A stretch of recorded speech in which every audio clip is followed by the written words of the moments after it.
Hello everyone. इस video में हम फ्री कोड कैम्प का पहला सर्टिफिकेट पे काम करेंगे। पहला सर्टिफिकेशन स्टार्ट करेंगे। ठीक है जी, आप freecodecamp.com लिख के या freecodecamp.org लिख के आ जाएंगे। ठीक है, स्क्रॉल करेंगे, नीचे आ रहा है अनफ्री वेरीफाइड सर्टिफिकेशंस इन रिस्पॉन्सिव वेब डिज़ाइन वाले पे चले जाएंगे। हम लेगेसी वाले पे नहीं जाएंगे। ये आप ध्यान रख लीजिए, ये पहले था, इन लोगों के पास चल रहा था। ठीक है, फिर freecodecamp ने अपडेटेड करिकुलम में ये नया कोर्स डाला है। ठीक है, हम न्यू वाले पे जाएंगे। इसको हम नहीं करेंगे, दोनों में तकरीबन एक ही सर्टिफिकेट एक ही होगा, तो इसको अब छोड़ दें, ये कर लें, बाकी हम बाकी वाले करेंगे। तो अभी हम रिस्पॉन्सिव वेब डिज़ाइन पे चले जाते हैं। ठीक है, अच्छा, उसके बाद हमें यहाँ पे साइन इन हम कर लेते हैं, क्योंकि हमारी प्रोग्रेस फिर सेव नहीं होगी। तो हम पहले साइन इन कर लेते हैं, वरना जब आप टास्क कर रहे होंगे, कंप्लीट करेंगे, तब भी वो आपसे, अगर आपकी प्रोग्रेस सेव करनी है तो साइन इन का बोलेगा। ठीक है जी। अच्छा, अब हम कंटिन्यू विद गूगल कर लेते हैं।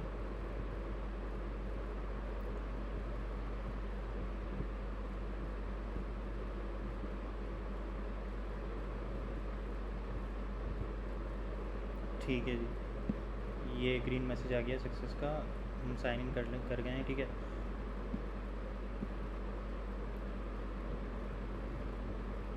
अच्छा, ये सब्सक्रिप्शन के लिए बोल रहा है, इसे आप येस कर दें, आपको एक ईमेल आएगी।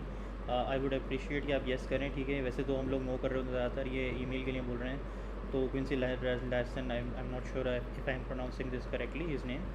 तो ये जो है हर वीक फ्राइडे को ना एक ईमेल आती है, उसमें 5 लिंक्स होते हैं मुख्तलिफ कोर्सेज़ के।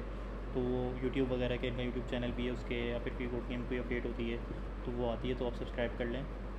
ठीक है, येस कर दें। अच्छा, हम वापस करिकुलम पे आ चुके हैं, हम रिस्पॉन्सिव वाले न्यू वाले पे चले जाते हैं, रिस्पॉन्सिव वेब डिज़ाइन। ठीक है जी। अच्छा, ये इसको हम पढ़ भी लेते हैं, क्या कह रहा है। In this responsive web design certification you will learn the languages that developers use to build web pages, HTML, hypertext markup language for content and CSS cascading style sheets for design. इस certification में आप जो language सीखेंगे वो developers जो है web pages बनाने के लिए यूज़ की जाती हैं। ठीक है, और जो कि बेसिकली HTML और CSS से रेलिवेंट ही होंगी। ठीक है, सिर्फ HTML और CSS है पहले सर्टिफिकेट के अंदर, खाली रिस्पॉन्सिव वेब डिज़ाइन के अंदर। ठीक है, इसमें। ठीक है, first you will build a cat photo app to learn the basics of HTML and CSS। पहले सिर्फ हम एक कैट फोटो ऐप पे काम करेंगे, वो हम देख भी लेंगे, अभी हम स्टार्ट करेंगे, उसी को स्टार्ट करेंगे। छोटी सी एप्लीकेशन है, ज़्यादातर इसमें HTML के कॉन्सेप्ट्स ही हैं। Later you will learn modern technologies like CSS variables by building a penguin and best practices for accessibility by building a quiz site. उसके बाद अब ये पेंगुइन और क्विज साइट की 2 एप्लीकेशन पे भी हम काम करेंगे, उससे हमें CSS वेरिएबल्स वगैरह का भी जो है अच्छा मॉडर्न टेक्निक्स जो हैं वो हमें पता चल जाएंगी। ठीक है ना। अगर आप लोगों ने HTML से थोड़ी सी की हुई है तो अच्छी बात है, वेल एंड गुड। तो उसके अलावा हम इसको ऐसे लेके चलेंगे अगर आपने नहीं भी की हुई है। ठीक है, लेकिन आई विल अप्रिशिएट अगर आपने की हुई हो तो उसमें, लेकिन उसमें भी आपकी लर्निंग होगी, नई चीज़ें हम काफ़ी सारी सीखेंगे जो कि ज़रूरी भी हमको पता होनी चाहिए। ठीक है जी। Finally you will learn how to make web pages that respond to different screen sizes by building a photo gallery with flexbox and a magazine article layout with CSS grid. उसके बाद अब ये बता रहे हैं कि अगर respond to different screen sizes का मतलब ये है कि हम एक कॉमन टर्मिनोलॉजी इसके लिए यूज़ करते हैं रिस्पॉन्सिव बनाना वेबसाइट को, जब हम स्क्रीन का साइज़ छोटा कर रहे होते हैं, या इन शॉर्ट अगर कोई स्क्रीन आपके लैपटॉप में कैसे दिखेगी, टैबलेट में कैसे दिखेगी, मोबाइल में कैसे दिखेगी, या आप अपने लैपटॉप की स्क्रीन को भी छोटा कर सकते हैं, तो वो कैसे रिस्पॉन्सिव है या नहीं, respond to different screen sizes कर रही है या नहीं कर रही। ऐसा तो नहीं है कि हमें उसको जो ना घुमा के देख भाई उस कोने में क्या लिखा है, हम दूसरे कोने में नीचे आ रहे हैं स्क्रॉल करते हुए, ऐसा ना हो, पिंचिंग करनी पड़ रही हो, ऐसी चीज़ें ना हो, वो भी एडजस्ट हो जाए। तो वो हम फ्लेक्सबॉक्स के थ्रू, CSS ग्रिड के थ्रू इसमें हम ये फ़ोटो गैलरी वगैरह के, मैगजीन आर्टिकल के जब टॉपिक्स पर आएंगे तो ये भी हम कवर कर लेंगे। ठीक है जी। साउंड्स गुड, काफ़ी सारी इंपॉर्टेंट टॉपिक्स हैं इसके अंदर जो हम कवर करने वाले हैं अभी इस वीडियो में। I will try to work on this cat photo app, जो पहली हमारी कैट फोटो ऐप है। ठीक है, ये सारे कैट फोटो ऐप बना रहे हैं, कैफ़े मेन्यू बना रहे हैं, ये बना रहे हैं, इंस्टीट्यूशन फॉर्म बना रहे हैं, एंड में आपका एक सर्टिफिकेशन प्रोजेक्ट है। ठीक है, ये एक प्रोजेक्ट आप करेंगे। ठीक है, तो और फिर ये सारे टास्क करेंगे, फिर सर्टिफिकेशन प्रोजेक्ट है। तो बेसिकली एक सर्टिफिकेट लेने के लिए, यानी कि जो पहला रिस्पॉन्सिव वेब डिज़ाइन का सर्टिफिकेट है, उसे हासिल करने के लिए आपको प्रोजेक्ट्स करना ज़रूरी है। जो ऊपर ये टास्क दिए हुए हैं, इसमें देखें कैट फोटो ऐप में ही कितने 67 टास्क हैं, तो ये सारे करना ज़रूरी नहीं है, लेकिन प्रोजेक्ट करना ज़रूरी है। जैसे ये प्रोजेक्ट है जो ब्लू से हाईलाइट हुआ है, ट्रिब्यूट पेज है, टेक्निकल डॉक्यूमेंटेशन पेज है, प्रोडक्ट लैंडिंग पेज है, और पर्सनल पोर्टफोलियो वेब पेज है। 5 आप कर लेंगे तो आपको पहला सर्टिफिकेट रिस्पॉन्सिव वेब डिज़ाइन का आपको मिल जाएगा। जो इसके साथ साथ जो ऊपर टॉपिक्स दिए हुए हैं आपके हेल्प करेंगे कि अगर आपको जो है प्रोजेक्ट बनाने में जो चीज़ें चाहिए होंगी, मतलब जो कॉन्सेप्ट्स चाहिए, वो आपके यहाँ से प्रैक्टिस हो जाएगी। अच्छा, तो मैं ये सजेस्ट करता हूँ कि ये सारे टॉपिक्स करें या नहीं करें, तो ये क्वेश्चन है। तो मैं ये सजेस्ट करता हूँ कि इसमें से ना मोस्ट ऑफ दी टॉपिक्स आप करें, ठीक है ना। सारे नहीं करें, ठीक है ना, वो बहुत ज़्यादा टाइम कंज्यूमिंग भी हो जाएगा। लेकिन मैं तो अभी कैट फोटो ऐप में आपको सारी करवाऊँगा। तो लेकिन ये है कि आप पहले कोशिश करेंगे, आप खुद से अटैम्प्ट करें उन्हें, ठीक है। आप अगर वो नहीं अटकते हैं आप कहीं, तो फिर आप इसको वीडियो से देख लें, ठीक है जी। इंस्ट्रक्शंस वहीं दी हुई होंगी, वो हम देख भी लेंगे, ठीक है। मैं यहाँ पे आपको उर्दू में एक्सप्लेन कर दूँगा ईजीली, ताकि आप जो है आपको कोई इश्यूज़ नहीं आए, ठीक है। सो बेसिकली जैसे कि मैंने आपको पहले भी मेंशन किया हुआ है स्टूडेंट्स को कुछ, कि बेसिकली इसमें आपकी एचटीएमएल सीएसएस तो चले आपको आती भी होगी काफ़ी सारी चीज़ें। इसमें हम आपकी जो है अगर अक्सर लोगों की अंग्रेज़ी वीक होती है तो वो आपको प्रैक्टिस करने का अच्छा मौका है, ठीक है जी। अच्छा, जब आप पहला टास्क आपने ओपन कर लिया, इसमें ना ये हमेशा पहला टास्क जब भी आप ओपन करेंगे तो उसमें ये दिखाया जाता है पॉपअप में, here is a preview of what you will build, कि ये प्रीव्यू है, बेसिकली दिखा रहा है कि प्रीव्यू दिखा रहा है, एक रफ आइडिया दिखा रहा है कि आपने क्या बनाएंगे इसमें, ठीक है। Add the end of this 67 जो टास्क आ रहे थे वो सब कर लेंगे, तो आप ये एक बनाएंगे जिसमें बेसिकली हेडिंग ली हुई है, एक कैट फ़ोटो लगी हुई है। कैट फ़ोटो है इसीलिए ऐसे कह रहे हैं कि इसमें कैट की फ़ोटोज़ हैं, कैट लिस्ट आ रही हैं, थिंग्स कैट्स लव जो खाने को पसंद करती हैं वो चीज़ें, कैट्स जो हेट करती हैं वो चीज़ें, और कैट फॉर्म के बारे में भी हम सीख लेंगे इसमें, ठीक है ना। तो अच्छा, यहाँ मैं ये करता हूँ कि इस टैब को मैं कर लेता हूँ डुप्लीकेट, क्योंकि बेसिकली ताकि मेरे पास पहले टास्क में ये मेरे पास पॉपअप ओपन कर देता है ना, तो मैं इसको ओपन करके रख लेता हूँ। कभी मुझे रिविज़िट करना हो कि हमें क्या बनाना है, ठीक है, ऐसा ऐसा हम इसी को बनाते रहेंगे ना, तो हम इसमें देख लेंगे ना हमें बनाना क्या। अगर हम कहीं स्टक होंगे तो हम देख लेंगे। चल इसको हम छोड़ देते हैं, हम सेकंड वाले टैब पे इस पर कंटिन्यू करते हैं, इसको क्लोज कर देते हैं। अच्छा, पहला टास्क ये है कि इस बेसिकली स्ट्रक्चर इसका इस तरीके से होता है कि यहाँ आपका आउटपुट आ रहा है और लेफ्ट में आपका होता है कोड, ठीक है। तो जैसे कि यहाँ पे देखें H1 के अंदर हेलो वर्ल्ड लिखा हुआ है और यहाँ पे हेलो वर्ल्ड प्रिंट हुआ है। H1 आपको पता है ये बेसिकली हेडिंग होती है, यहाँ पे पढ़ भी लेते हैं ये। और ये जो बॉक्स होता है ये होता है इंस्ट्रक्शंस का, ये आपने पढ़नी होंगी। और इनको पढ़ने के बाद आपने ये जो वाइट वाला एरिया है इसमें आपने कोडिंग करनी होती है। अभी एक लाइन, एक से ज़्यादा लाइन हो सकती हैं जो जिन पर आपने काम करना था। अभी पहला टास्क है तो एक ही लाइन पे आपने काम करना है, ठीक है। और आप यहाँ पे चेक योर कोड का बटन है, यहाँ पे आप टेस्ट कर सकते हैं सही लिखा है या नहीं लिखा। और जो भी आप यहाँ पे चेंज करेंगे वो यहाँ पे रन टाइम के ऊपर अपडेट हो जाएगा, ठीक है। कोई रिलोड करने की कुछ ज़रूरत नहीं है, सिर्फ आप इसको टाइप करेंगे, जैसे कि ना हेलो वर्ल्ड या कुछ भी आप लिखेंगे, वो वहाँ पे मैंने कुछ भी नहीं किया, बस यहाँ पे लिखा है, वहाँ पे अपडेट हो गया, ठीक है। तो अच्छा, अब हम अब पढ़ लेते हैं इंस्ट्रक्शंस को कि हमें करना क्या है। अच्छा, और बेसिकली आप एक और चीज़ नोट कर लें, यहाँ पे लिखा हुआ है इंडेक्स और HTML। ये बेसिकली वो पहली फ़ाइल होती है जो आप HTML के लिए बनाते हैं। इंडेक्स उसका नाम है और HTML उसका फॉर्मेट है, एक्सटेंशन है। पहली फाइल का ज़्यादातर नाम बाय कन्वेंशन हम इंडेक्स रखते हैं, ज़रूरी नहीं है, आप कोई भी नाम रख सकते हैं, लेकिन .html लगाना ज़रूरी है, ठीक है। उसके बाद जो स्टार्ट होते हैं ये टैग्स होते हैं, ठीक है ना, ये सब आपको पढ़ाएंगे। ये अभी बेसिकली जो है शुरू वाले और एंड वाले इसमें आगे भी बताएंगे ये क्या होते हैं, लेकिन ये स्ट्रक्चर होता है, ये बेसिकली एक्चुअल कोड है। और बीच में जो लाइन ना, ये इसमें हमें काम करना है बेसिकली। तो ये हमें इंडिविजुअली ब्रेक करके बता रहे हैं, एक एक चीज़ को बिल्ड करेंगे और इवेंचुअली जो हमें पूरी फाइल का स्ट्रक्चर समझ में आ जाएगा। अभी हमें सिर्फ इस पीस ऑफ कोड पे काम करना है। अच्छा, इंस्ट्रक्शन में एक HTML एलिमेंट्स है, opening tags like H1 and closing tags like H1, जो कि बेसिकली /H1 करके ये बता रहे हैं कि अगर कोई भी चीज़ हम लिखते हैं HTML में तो वो टैग्स के अंदर लिखी जाती हैं। अब H1 जो है हेडिंग का टैग है, वो H1 से इससे स्टार्ट होगा, एंगल ब्रैकेट्स के अंदर लिखा जाएगा, और क्लोजिंग में जब वो ख़त्म हो जाएगा तो H1 ही टैग होगा, लेकिन स्लैश लग जाएगा एंगल ब्रैकेट्स के अंदर, ठीक है। ये जो एंगल ब्रैकेट्स होने वाले हैं लेस देन ग्रेटर देन के साइन वाले। फाइंड द H1 एलिमेंट, अब ये आपका यहाँ से टास्क शुरू हो रहा है। Find the H1 element and change its text to cat photo app. अब पहले इसमें जो कोड है इसमें से H1 एलिमेंट फाइंड करो, उसके अंदर जो टेक्स्ट है उसको चेंज कर दो, उसके टेक्स्ट को चेंज करो कैट फोटो ऐप पे, ठीक है ना। तो बेसिकली हमें क्या काम करना है, हमें हेलो वर्ल्ड को चेंज करना है कैट फोटो ऐप में, ठीक है। तो ये मैं ग्रामरली की एक्सटेंशन इसको मैं डिसेबल कर दूँ, ये मैंने हटा दिया। अच्छा, ये कैट फोटो ऐप मिल गया। Make sure that the text is between its opening and closing tags, ठीक है ना। ये नहीं है कि आपने कहीं बाहर नहीं लिखना, अंदर ही लिखना है, ठीक है। इसके बाद आगे यहाँ कैट फोटो ऐप आ गया। अब आपने क्या करना है, चेक योर कोड पे क्लिक करें, देखिए ये टिक हो गया, test congratulations your code passes, submit your code to complete this step and move on to the next one, ठीक है। अब ये आपका हो गया। अब आप सबमिट कर देंगे और नेक्स्ट पे क्लिक करेंगे, बेसिकली तो सबमिट हो जाएगा और नेक्स्ट चैलेंज पे आपको ले जाएगा, ठीक है जी। सिंपल एज दैट, आपका पहला टास्क यहाँ पे कंप्लीट हो जाता है। बस एक लाइन में आपने रिप्लेस करना था, यही था, और उसमें कुछ भी नहीं है। तो बेसिकली जो 67 टास्क हैं जस्ट ओवरवेलमिंग नहीं है, ओवरवेलमिंग नहीं होना आपने उससे, वो सिर्फ एक फ्यू सिंपल चेंजेस हैं या सिंपल एडिशन सब्ट्रैक्शन है, कोई हैवी टास्क नहीं है वो, यूँ समझ रहे हैं, ठीक है जी।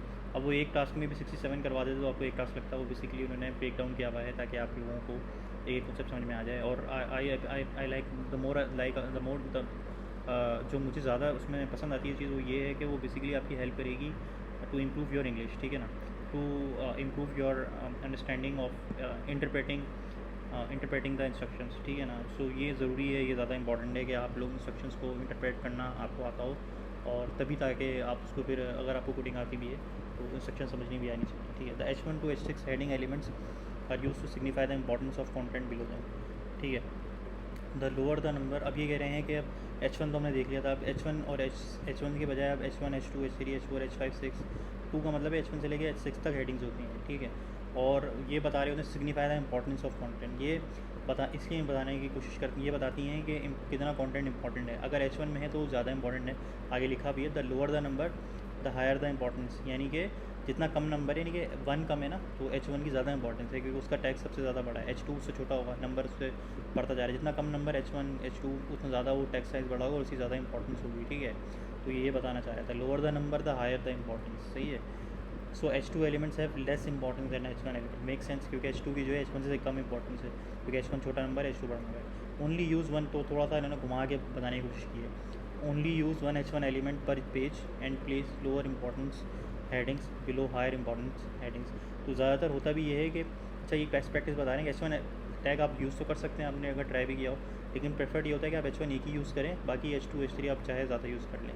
H1 जो है कोशिश करें एक ही यूज़ करें एक पेज के ऊपर, and place lower importance headings, क्योंकि बाकी H2 H3 जो इससे लेस इंपॉर्टेंट जो भी हैं वो उसके नीचे आप पेस्ट कर सकते हैं बिलो द H1। अब ये आपका टास्क यहाँ से शुरू होता है, पहले ही आपको थोड़ा सा नो हाउ दे देता है, आखिरी की जो लाइन्स होती हैं वो आपको बताती हैं आपने करना क्या है। अब ये करना क्या है भाई, below the H1 element add an H2 element with this tax.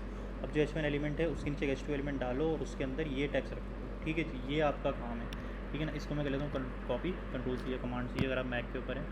यहाँ पे मैंने अगर H2 बनाना है, मैंने लिखा H2, यहाँ पे मैंने कर दिया पेस्ट, और ये मेरा कर्सर आगे चला गया, मैं वापस आया तो यहाँ पे लिख देता हूँ H2, ठीक है, और इसको मैंने कर दिया क्लोज। अब हम अपना कोड चेक करते हैं, ठीक है। तो ये कोड हो रहा है आपका पास, ठीक है जी, टेस्ट यहाँ पे टिका आ रहा है, तो ये पास हो गया। अब हम चलते हैं नेक्स्ट चैलेंज के ऊपर। अच्छा जी, थर्ड चैलेंज है हमारा। अब ये बोल रहा है the P element is use to create a paragraph of text on websites, create a P element below your H2 element and give it the following text. अब ये जो हमारे पास H2 है, इसके नीचे आपने एक P एलिमेंट बनाना है, ठीक है ना। अब बेसिकली ये बता रहा है used to create a paragraph, आपको पता है P से पैराग्राफ जो भी होता है हम उसको P टैग के अंदर रखते हैं। अब फिर एक P एलिमेंट बनाए H2 के नीचे और उसके अंदर ये टैग रखते हैं। इसी तरीके से मैं इसको कॉपी कर लूँगा, यहाँ पे मैं एक P टैग बना लूँगा अगली लाइन में और पेस्ट कर दिया, और ये मेरा कर्सर आगे आता है, मैं वापस आया हूँ यहाँ पे P1। अगर मैं आगे ना भी आऊँ तो मैटर नहीं करता, लेकिन फिर वो क्लीन नहीं लगेगा, साफ़ सुथरा नहीं लगेगा, इसलिए क्लोजिंग टैग जो है ना उसी के एंड में लिखें तो वो बेहतर रहता है, ठीक है। ऑर्डर वैसे ज़रूरी नहीं है। अब इसको हम टेस्ट कर लेते हैं, ये कंप्लीट हो गया हमारा। इसी तरीके से हम नेक्स्ट पे चले लेते हैं, यहाँ पे आता भी जा रहा है H1 H2 और ये हमारा P भी आ गया, ठीक है। अब हम आगे चल लेते हैं। अब अगला हमारे पास जो इंस्ट्रक्शन है स्टेप 4 में क्या कह रहा है, commenting allows you to leave messages without affecting the browser display, ठीक है ना। अब ये है कि कमेंट्स के बारे में बता रहा है। कमेंट्स क्या होते हैं भाई, कमेंट्स ये उससे आप कंपेयर नहीं करें जो फेसबुक वगैरह पे सोशल मीडिया पे होते हैं, इसको आप इस तरीके से कमेंट्स कर लें। कोड के अंदर जब कमेंट्स होते हैं ये इसमें से मतलब एनालॉजी तो सेम ही है, लेकिन इसमें ज़्यादा इसको आप क्लैरिफाई आप इस तरीके से समझ लें कि ये कमेंट बता रहे होते हैं कि बेसिकली अगर आपने कोई ये चीज़ ना कोड नहीं होती है, ये रन नहीं होगी कोड की तरह, ठीक है। जैसे आप P लिख रहे हैं H1 लिख रहे हैं वो रेंडर हो जाती है, तो कमेंट्स को ना ये रेंडर नहीं कर, उस पर काम नहीं करता, जो है ना वो छोड़ देता है यार। कमेंट से समझता है कि उसको इंटरप्रेट नहीं करना, वो आप क्यों करते हैं कमेंट, यानी कभी आपने अपने काम के लिए कुछ लिखना हो, ठीक है ना, या फिर आपने फ्यूचर में कोई आगे चेंज करना हो, आपने लिख दिया कि यार अभी यहाँ पे आगे मैंने चेंज करना है, या अगर वो पीस ऑफ कोड क्या कर रहा है ये एक्सप्लेन करना है आपने, तो आप कमेंट्स का यूज़ करते हैं। और ये अच्छी प्रैक्टिस भी होती है कि आप इस केस में यूज़ भी करें, ठीक है जी। तो अब बेसिकली देख लेते हैं ये क्या बता रहा है। Commenting allows you to leave messages without affecting the browser display. Browser display जो हो रहा है वो आपका चेंज नहीं हो रहा होगा, ठीक है ना। तो जो आप यहाँ पे कमेंट में लिखेंगे उससे कोई फ़र्क नहीं पड़ेगा। It allows you to make code inactive, वो जो कोड होता है ना वो इनएक्टिव हो जाएगा, उसके अंदर आपने कोड भी लिखा है तो वो अच्छा ये नहीं कि ये कहना है कि कोड इनएक्टिव, यानी कि कुछ कोड को हमने अगर कमेंट कर दिया ना तो वो कोड भी चलना बंद हो जाएगा, ठीक है ना। और comment in HTML starts with this contains any number of lines of text, यानी कि ये इसका स्टार्टिंग होता है, उसके बाद कोई भी एनी नंबर ऑफ लाइन्स आ जाए, और एंड्स विद दिस। देख लें दोनों में सिर्फ फ़र्क है कि इसमें एक्सक्लेमेशन मार्क आ रहा है, इसमें क्लोजिंग एक्सक्लेमेशन मार्क नहीं है। For example the comment to remove H1, अब ये contains the text to remove, इसके अंदर जो टू रिमूव H1 है, ये टू यानी कि आपने H1 रिमूव करना है, ये बेसिकली कुछ भी लिखा होगा वो रेंडर नहीं होता है, ठीक है। Add a comment above the P element with this text, अब ये कह रहे हैं कि P एलिमेंट के ऊपर कमेंट डालो और उसके अंदर ये टेक्स्ट रख दो, ठीक है। तो मैं ये टेक्स्ट कॉपी कर लेता हूँ, P में एलिमेंट के अबव बोला है उसने, तो मैं इसके इधर ऊपर एंटर करूँगा और मुझे कमेंट बनानी है तो मैं ये एंटर करूँगा और एक स्पेस दूँगा, और फिर स्पेस दे के इसको बंद करूँगा, ठीक है। कमेंट वगैरह अच्छी प्रैक्टिस है कि स्पेस दे दिया करें और इधर भी स्पेस दे दिया करें, ठीक है। अब देखें, ये पहले तो मैं अगर स्पेस नहीं दे रहा तो देखें ये as it is to do add link to cat photos लिखा आ गया था, सही है। तो मुझे यहाँ पे ये जो इन्होंने सिंटेक्स से ये बताना है कि HTML पहचानता है। देखें अभी मैंने खाली यहाँ स्टार्ट किया, ये मेरा नीचे वाला भी चला गया। तो बेसिकली अगर आप इसे क्लोज़ नहीं करेंगे ना तो वो नीचे का सारा कोड उसको उड़ा देता है। तो ये भी ख्याल रखना है, आपने इसको क्लोज़ ज़रूर करना है, ठीक है। तो वरना इसको भी वो कमेंट समझ लेता है, ठीक है। अच्छा अब इसको करते हैं चेक योर कोड, ये हो गया हमारा क्लियर। अब हम चलते हैं नेक्स्ट पे। अच्छा, HTML5 is some element that identify different content areas.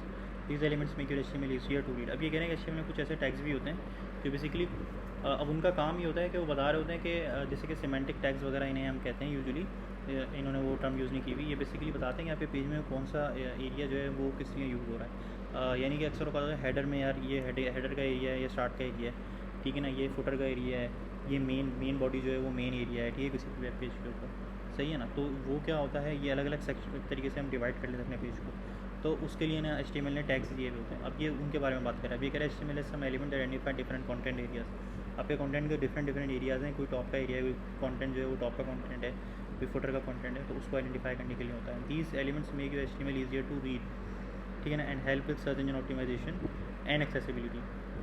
अब ये है कि आपके लिए भी आसान हो जाएगा अगर आपका बड़ी HTML की फाइल है, तो आप जब स्क्रॉल करोगे तो मैंने अच्छा है यहाँ से ऐड शुरू है, यहाँ से बॉडी शुरू है, यहीं पे मुझे मतलब ढूंढना है, कोड चेंज करना है मुझे अगर, तो उसके लिए आपके लिए ईजियर टू रीड भी, आपके लिए दूसरे अगर कोई डेवलपर होगा। और help search engine optimization, SEO के लिए भी सजेस्ट किया जाता है कि आप इनको यूज़ करें। इससे भी देखें क्योंकि आपकी स्क्रीन के ऊपर कोई डिफरेंस नहीं आता, आप ये यूज़ करें या नहीं करें उसके ऊपर कोई डिफरेंस नहीं आता, बस ये आपके लिए होते हैं, ठीक है। एंड एक्सेसिबिलिटी भी अच्छा है, क्योंकि एक्सेसिबिलिटी यानी कि ये इसलिए अच्छा होता है कि अक्सर कोई ऐसे टूल्स होते हैं जो स्क्रीन रीडर वगैरह होते हैं उनके लिए भी पढ़ने में आसानी होती है। जो ब्लाइंड लोग होते हैं वो स्क्रीन रीडर यूज़ करते हैं तो उनके लिए भी आसानी हो जाती है नेविगेट करने में। अगर वो चाह रहे हैं मुझे खाली फुटर का पढ़ के बताओ, उसका पढ़ के बताओ, तो वो स्क्रीन रीडर देख लेता है उन टेक्स्ट को और उन पर मूव कर लेता है, ठीक है। अच्छा, identify the main section of this page by adding a main opening tag after the H1 element.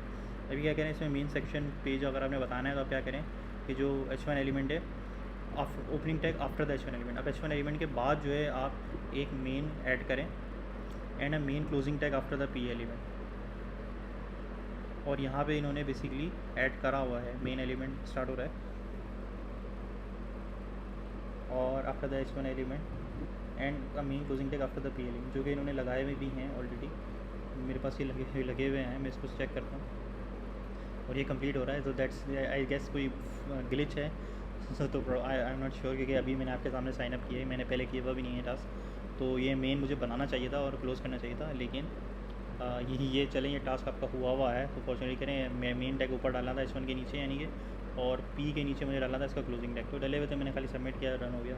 थोड़ा सा ग्लिच होगा, कोई मसला नहीं है, आगे चलते हैं। क्योंकि फ्री कोड क्या मैंने बताया आप लोगों को, स्टूडेंट्स को, कि ओपन सोर्स होता है, तो डेवलपर्स ने इस पर बनाया होता है। आप और मेरे जैसे लोगों ने हम चेंज भी कर सकते हैं, चीज़ों को फिक्स भी कर सकते हैं। तो इनके वो कोड सारा पड़ा हुआ है गिटहब के ऊपर, आप ये इशू क्रिएट कर सकते हैं। अगर मैं ये चेंज करना तो आई विल सी कि इसमें शायद इशू क्रिएट हुआ भी होगा, तो खैर इतना कोई मेजर इशू नहीं है, हम आगे चलते हैं। अच्छा, अब ये आ गया इंस्ट्रक्शंस का बॉक्स, उसको पढ़ लेते हैं। In the previous step you nested H2 element comment, you nested the H2 element comment and P element with in main element. अच्छा, पिछले उस टास्क में हमने क्या किया था, बेसिकली ये नेस्टेड का वर्ड आ रहा है। नेस्टेड का मतलब क्या होता है कि बेसिकली अगर किसी टैग के अंदर, जैसे मेन के अंदर H2 और P है ना, तो क्योंकि मेन बाहर है तो ये नेस्ट हुए में, ये मेन के अंदर है ना, तो इसको अंग्रेजी में बोलते हैं नेस्ट हुए में। ये नेस्ट हुए में H2 और P मेन के अंदर, ठीक है। तो क्या बोल रहा है, previously you nested H2 element comment and P, comment भी ये नेस्ट हुई हुई है मेन के अंदर और P भी में नेस्ट हुआ हुआ है within the main element, ठीक है। A nested element is a child of its parent element. अब ये भी एक टर्मिनोलॉजी यूज़ कर रहे हैं, चाइल्ड और पेरेंट। तो ये पेरेंट हो गया और ये सारे हो गए इसके चाइल्ड, कॉमेंट भी चाइल्ड हो गया, P भी चाइल्ड हो गया, H2 भी चाइल्ड हो गया, ठीक है। नेस्टेड में the child of its parent element. So ये चाइल्ड होते हैं, नेस्टेड जो भी होते हैं। It should be indented 2 more spaces than its parent element to improve readability, ठीक है। अब ये भी बता रहे हैं कि इसमें ना 2 स्पेसेस आपने देनी होती हैं इसके बाद, ठीक है ना। जो पेरेंट एलिमेंट उसके बाद आपने 2 स्पेसेस देनी हैं। अगर आप नहीं देंगे तो भी चलेगा, लेकिन रीडेबिलिटी के लिए होता है कि आप उसकी जो भी, जैसे UL के अंदर LI आ रहा है ना, तो उसमें स्पेसेस आ रही हैं। UL LI हम आगे करेंगे भी कवर, अभी एग्जाम्पल के लिए मैं बताया। अब आपका यहाँ टास्क ये है, और जो मुझे डाउट हो रहा है ये भी टास्क हुआ हुआ है ऑलरेडी, ठीक है। थोड़ा सा कोई प्रॉब्लम आया हुआ है, I guess I will reload this, अगर ये अगले भी भी आता है तो। Add 2 spaces in front of the 3 child elements of main so your HTML is more readable. 2 spaces तो ऑलरेडी ऐड हुई है ना, 1 2 लेकिन तो ऑलरेडी ऐड है। चले मैं, मुझे ऐसे मिलना चाहिए था ये टास्क, ये होना चाहिए था ऐसे, सॉरी ऐसे होना चाहिए था। और जब मैं इसे चेक करता तो ये आता फेल, देखें क्रॉस हो रहा है। और फिर मैं यहाँ पे एक दो स्पेस दे दी, इधर 2 स्पेस दे दी, इधर 2 स्पेस दे दी, और ये पासवर्ड जो जैसे कि ऐसे ही लिखा था मैंने चेंज किए। तो पता नहीं आएगा इसके आगे नीचे, आगे चलते हैं। अब ये टास्क भी हुआ है, आई एम नॉट श्योर ये क्या मसला हुआ है। ये सारे टास्क हुए हुए आ रहे हैं, इसको रिलेट कर लेते हैं। ये भी हुआ आ रहा है, इमेज टैग ऐड करने का बोल रहा है ये, दैट इज़ बैड। ये कैसे है let me try this in incognito mode. Okay, I will have to log in again. चलें ठीक है।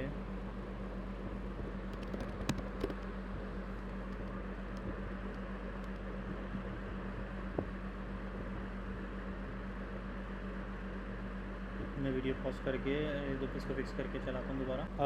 ये फिक्स हो गया है।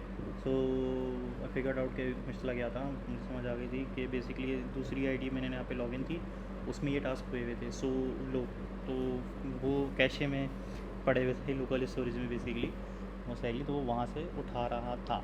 सो ये भी अच्छा कॉन्सेप्ट है। ये कैसे हुआ ये हम आगे के किसी रिएक्ट वगैरह नोट वगैरह करेंगे, उसमें आपको समझाऊँगा भी कि ये कैसे हुआ था। If you can remind me कि ये क्या क्यों हुआ, ये क्या इशू था।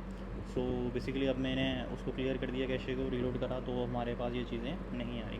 ठीक है, अच्छा अब हम चलते हैं, हम जो हमारा टास्क था वो क्या है, स्टेप 7 पे अब हमें क्या करना है, you can add images to your website. अब इमेज के बारे में बता रहे हैं by using the IMG element. ठीक है ना, IMG से इमेज ऐड हो जाती है। ठीक है, IMG elements have an opening tag without a closing tag. ठीक है ना, अब IMG के क्लोज़ करने की ज़रूरत नहीं है, मैंडेटरी नहीं है, ना भी क्लोज़ करें। A tag for an element without a closing tag is known as a self closing tag.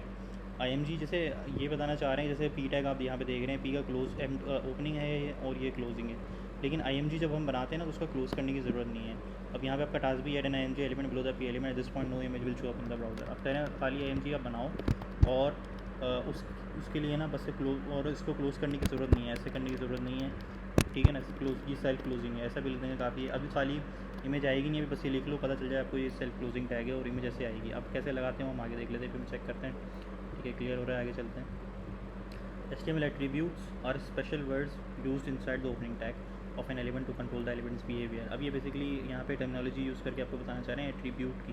इसको उन्होंने एम्फेसाइज़ किया हुआ है, इटैलिसाइज किया हुआ है, इटैलिक किया हुआ है ना, इसे एम्फेसाइज भी कह सकते हैं, एम्फेसाइज किया हुआ है। इसको आपने समझना है कि एट्रीब्यूट बेसिकली जो है ना, अगर आपको ये पता होगा कि SRC लगा देते हैं ना, तो SRC में बताते हैं यार वो इमेज कौन सी है, कहाँ पड़ी है, जो अपने शो करानी है वो शो हो जाती है। तो SRC एक एट्रीब्यूट है, तो ये स्पेशल वर्ड्स होते हैं। ठीक है ना, ये आपने SRC ही लिखना है, और जो ओपनिंग टैग के अंदर आप यूज़ करते हैं। कंट्रोल द एलिमेंट्स बिहेवियर, ये एलिमेंट के बिहेवियर के कंट्रोल कर रहे होते हैं कि उसका कैसा बिहेवियर होना चाहिए। आप यहाँ से उसको जो है मैनेज कर सकते हैं एट्रीब्यूट डिफाइन कर करके। SRC हो गया, और भी एट्रीब्यूट्स हम पढ़ेंगे। तो SRC बेसिकली वो एट्रीब्यूट है जो बताएगा कि इमेज जो है कहाँ से उठा के शो करानी है। ठीक है, the SRC attribute is in image element specifies the images URL, उस इमेज का URL कहाँ है, where the image is located, कि इमेज कहाँ पड़ी हुई है, लोकेटेड कहाँ है। ठीक है, तो URL यही होता है। An example of an image element using an SRC attribute. अब ये एग्जाम्पल बता रहे हैं कि अब एग्जाम्पल क्या होगी SRC एट्रीब्यूट के साथ। आप IMG का टैग ओपन किया, आपने उसके अंदर ही SRC लिख दिया, स्पेस देके। ठीक है, IMG की वजह से स्पेस देनी है, SRC लिखना है, इज इक्वल टू लिखना, और इन्वर्टेड कॉमा के अंदर आपने अपना जो URL है वो लिख देना है। Inside the existing IMG element add an SRC attribute with this URL। अब आपने ये URL उठाना है, आपने अंदर आ जाना है इसके। ठीक है, SRC लिख दिए, इक्वल टू लगा, इन्वर्टेड कॉमा ओपन, और मैंने खाली ओपन किया, क्लोज वाला खुद ही आ गया, और हम सेंटर में खड़े हैं। अब हमने कर देना है पेस्ट। अब मेरा ये जो ना समहाउ नेक्स्ट 2 लाइन चला जाता है आगे, तो मैं इसको वापस ले आऊँगा बैक स्पेस करके, तो यहाँ पे आएगा। देखें कैट की इमेज भी आ गई। अब हम टेस्ट करते हैं, और हमारा हो गया टेस्ट क्लियर। अब हम चलते हैं आगे। अच्छा, and all IMG elements should have an alt attribute. The alt attributes text used for screen readers to improve accessibility and is displayed if the image fails to load. अब alt attribute के बारे में बता रहे हैं, ये alternate हम इसे कह सकते हैं, ऑल्टरनेट की ये शॉर्ट फॉर्म है, एब्रीविएशन है। अब उसके अंदर एक ऑल्ट एट्रीब्यूट भी होता है। ऑल्ट एट्रीब्यूट क्या बताता है इमेज के बारे में, is used for screen readers to improve accessibility and is displayed if the. एक तो ये 2 केसेस में यूज़ होता है। पहला केस बता रहे हैं स्क्रीन रीडर से यूज़ करते हैं इम्प्रूव एक्सेसिबिलिटी, क्योंकि अगर मैंने जैसे बताया ब्लाइंड लोग वेबसाइट पढ़ रहे होते हैं, अब तस्वीर आ जाती है तो वो तस्वीर तो पढ़ नहीं सकता स्क्रीन पर, वो क्या पढ़ के बताता है उसे, वो ऑल्ट एट्रीब्यूट उसको पढ़ के बताएगा कि उस तस्वीर में जाने के वो आएगा उधर, वहाँ तक बोलेगा देयर इज़ एन इमेज, और उसका जो ऑल्ट एट्रीब्यूट हो जाएगा this there is an image about. अब जो ऑल्ट में लिखे होते हैं ना, आपने ये सोच के लिखना होता है कि वो एक स्क्रीन रीडर जो है या कोई ब्लाइंड उसे रीड कर रहा हो। ब्लाइंड ज़रूरी नहीं है, लेकिन ये भी मज़े की बात है, जो आंखों वाले भी होते हैं वो भी कभी कभी वेबसाइट को स्क्रीन रीडर से टाइम की कमी की वजह से पढ़ रहे होते हैं, ठीक है। तो वो जो हैं उसको फिर वो ऑल्ट एट्रीब्यूट पढ़ के बताता है, ठीक है। एन इज़, और दूसरे केस में कब चलता है, and is displayed if the image fails to load, यानी कि अगर आपकी जो इमेज है वो अभी लोड नहीं हुई है, फेल हो गई है, यानी कि जिस अगर अभी लोड हो रही है, साइज़ हैवी है, तो वो उस केस में जब तक वहाँ पे ऑल्ट एट्रीब्यूट आता रहेगा, ठीक है, इमेज लोड हो जाएगी तो वो इमेज रिप्लेस हो जाएगी, इमेज आ जाएगी, ऑल्ट एट्रीब्यूट हट जाएगा, ठीक है।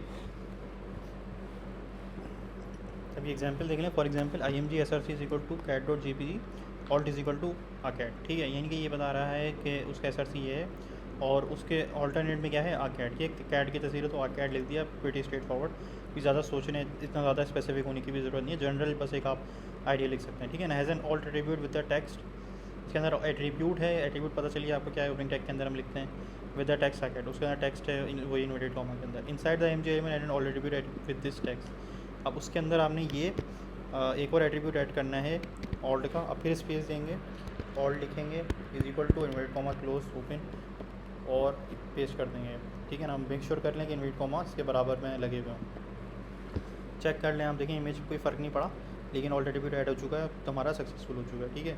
अब हम आगे चलते हैं, अभी हमें नज़र नहीं आएगा, स्क्रीन रीडर्स के लिए होता है, या अगर इमेज हैवी होगी ना, लोड नहीं होगी तब आता है, ठीक है, या आपका नेट बंद है तो कभी तभी आ जाता है, ठीक है। अच्छा, you can link to another page with the anchor a element for example. अब ये क्या बता रहे हैं कि एंकर ए एलिमेंट के बारे में बात करें, ये बेसिकली होते हैं लिंक्स जब लगे हुए होते हैं ना पेज के ऊपर, तो वो ए से हम यूज़ करते हैं कभी हमेशा जब भी यूज़ करते हैं ना, तो लिंक लगे होते हैं किसी भी क्लिक करते हैं कहीं और चला जाता है ना, तो वो बेसिकली ए टैग होता है हमेशा। You can link to another page with the anchor element, इसको एंकर कहते हैं, एक ही मतलब शॉर्ट फॉर्म है, फुल फॉर्म है एंकर, ठीक है। For example a href is equal to this, अब href के अंदर हमने href जो है ये इसका क्या हो जाएगा भाई, एट्रीब्यूट है, ओपनिंग टैग के अंदर जो भी चीज़ें यहाँ पे लिखी होंगी स्पेस डाल के वो सब एट्रीब्यूट होती हैं। अब ये नया एट्रीब्यूट आ रहा है href, जब एंकर के अंदर हमें बताना हो कि वो लिंक लेके कहाँ जाएगा तो वो हम बताते हैं href के एट्रीब्यूट के अंदर, ठीक है। वो लिंक टू freecodecamp.org, बहुत ही सिंपल एज दैट, जो भी यहाँ पे लिखा होगा वो उसका लिंक ही है, ठीक है। Add an anchor element after the paragraph that links to this, at this point the link won't show up in the preview. अभी देखें एक मज़े की चीज़ हो रही है, अभी कहने आप ए टैग के अंदर आप ये लिख दें href लगा के, लेकिन अभी जो है अभी भी स्क्रीन के ऊपर आपके शो होगा नहीं, ठीक है ना। और आपने ये URL रखना है उसके अंदर, ठीक है ना, फिर दिस लिंक है या URL है जो भी आप बोलें, ये हमने रख दिया और अब हमने इसे कर दिया जी क्लोज़, क्लोजिंग टैग भी डाल दिया। अभी देखें हमारे पास बाकी पूरी थोड़ा ऐप तो वही है पूरी, कोई लिंक अभी आया नहीं है, क्यों नहीं आया अभी अगले टास्क में हम देख लेते हैं कैसे आएगा वो। टेस्ट क्लियर हो गया, आगे चलते हैं।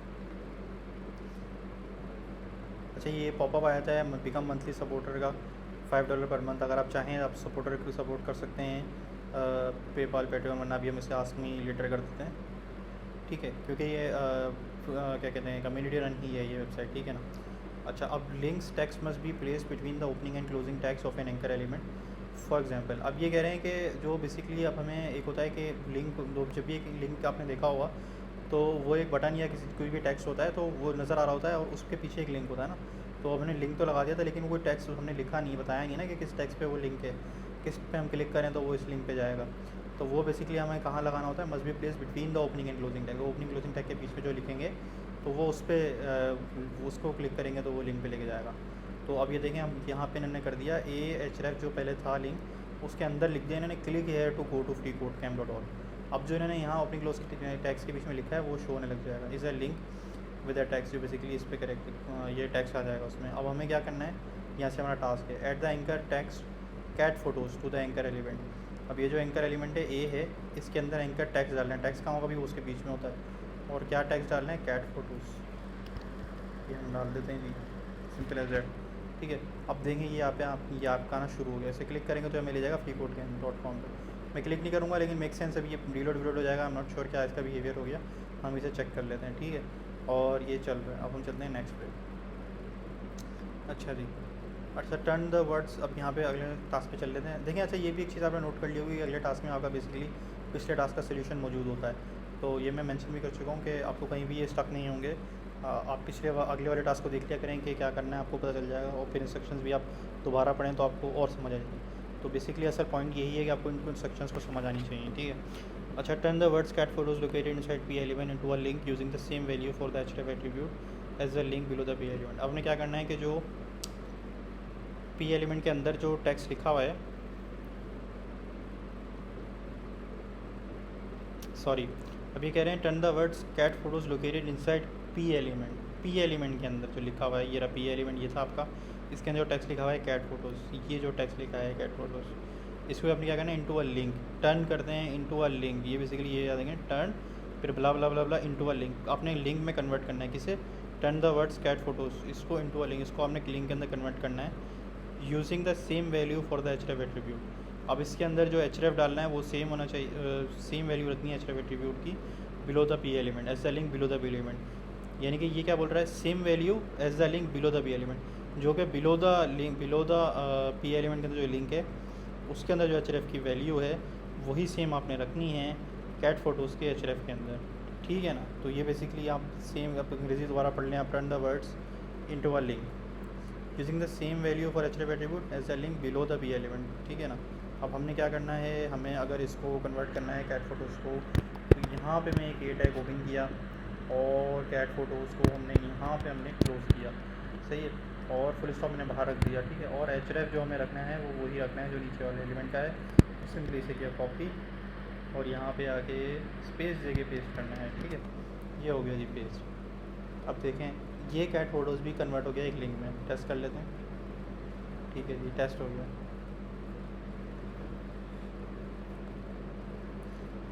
ठीक है जी, अब हम करते हैं नेक्स्ट।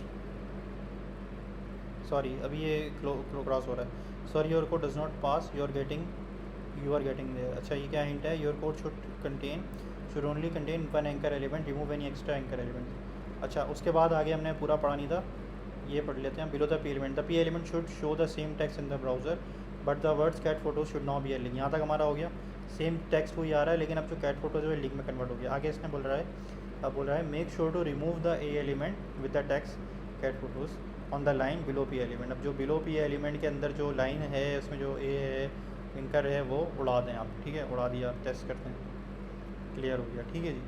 तो अब हम चलते हैं आगे। तो सेक्शंस पूरी पढ़ लिया करें, देखिए ये मिस्टेक थी तो ये आपको भी देख लें, ये अगर मिस्टेक नहीं करिएगा तो सेक्शंस पूरी पढ़ लें। अच्छा, अब add a target attribute with the value underscore blank to the anchor a elements opening tag so that the link opens in a new tab. अब ये एक नया एट्रीब्यूट बता रहे हैं, एट्रीब्यूट का मतलब क्या है, ओपनिंग टैग के अंदर लिखा जा रहा होगा, ये तो आप समझ गए। अब क्या है एट्रीब्यूट, टारगेट है, ठीक है ना। तो अब टारगेट हमें बनाना है किसके अंदर, और उसकी वैल्यू रखनी है ब्लैंक, एंकर के अंदर लगेगा। तो एंकर के अंदर आप बना लें जी टारगेट। एक चीज़ और है, देखें href के बाद लिखूँ पहले लिखूँ ये कोई मसला नहीं है, इनका ऑर्डर मैटर नहीं कर रहा होता है एट्रीब्यूट्स का, ठीक है जी। अब क्या होता है, उसके अंदर क्या वैल्यू रखनी है, ब्लैंक नहीं रखनी है, अंडरस्कोर ब्लैंक रखनी है आपने, ठीक है ना। अंडरस्कोर ब्लैंक रख दी मैंने। अब क्या है, कैट फोटोज़, अब चेक कर लें इसे, सही है, फेल हो रहा है ये, ठीक है। यहाँ पे मैंने ब्लैंक लिख दिया, sorry, target is equal to blank, check कर लें इसे, क्लियर हो गया, ठीक है। तो यहाँ पे एट्रीब्यूट है आपका टारगेट, उसकी वैल्यू है अंडरस्कोर ब्लैंक, सही है। अब हमने क्या करना है, अब ये लिंक जो है बेसिकली नए टैब में ओपन होता है। हम इस पर क्लिक करके देख भी लेते हैं। मतलब अब ये देखें, ये लेके भी नहीं जा रहा, बस ये बता रहा है this is a link to this, वरना यूजुअली लेके चले जाते हैं, वरना आप रीडायरेक्ट हो जाएंगे। तो अच्छी बात है, रीडायरेक्ट नहीं कर रहा है, इन्होंने इस वेबसाइट को ऐसे डिज़ाइन किया हुआ है, वरना यूजुअली जो भी लिंक होते हैं आपको अगर नए पेज पे जाना होता है तो वो ले जाते हैं, ये वही है। तो ये अभी इस केस में लेके गया नहीं है, लेकिन just to let you know कि इसका बिहेवियर ऐसा होगा। तो अच्छा, अभी क्या है कि turn the image into a link by surrounding it with the necessary element tags, necessary element tags. अब इसके अंदर आपने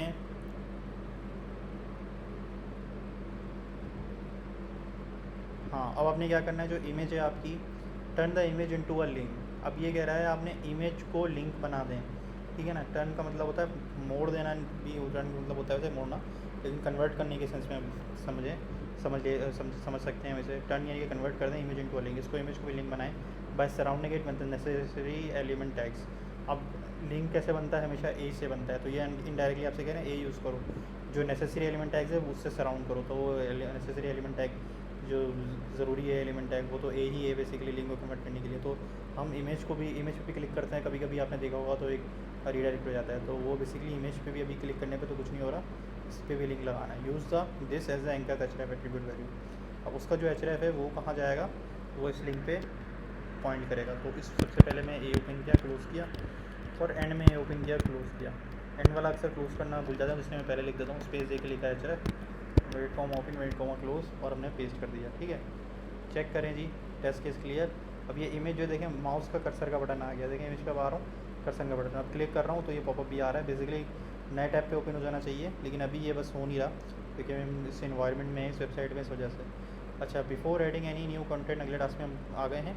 before adding new content you should make use of a section element to separate the cat photos content from the future content. अब हमें एक section का एक नया सिमेंटिक टैग आ गया। ये सिमेंटिक जैसे मेन था ना, ये वैसे ये सेक्शन भी एक है। ये बेसिकली बता रहा होता है अगर मल्टीपल सेक्शन हों तो हम ये बनाते हैं। ठीक है, अभी सेक्शंस आगे हम ऐड करेंगे तो अभी पता चलेगा। अभी ये कह रहा है कि अभी हम एक ही सेक्शन पे हैं, तो क्या कहना है, take all the elements currently located within the main element and nest them into a section element. जो मेन एलिमेंट के अंदर जितने भी एलिमेंट हैं करंटली लोकेटेड, अभी जितने भी हैं मेन के अंदर, उन सबको नेस्ट कर दें सेक्शन। नेस्ट का मतलब याद है आपको, वो मतलब होता है कि उसके अंदर जो चीज़ें होती हैं ना वो नेस्ट हुई हुई हैं, यानी कि ये सब सेक्शन के अंदर नेस्ट हो जाना चाहिए। अब यहाँ पर लिख दिया जी सेक्शन।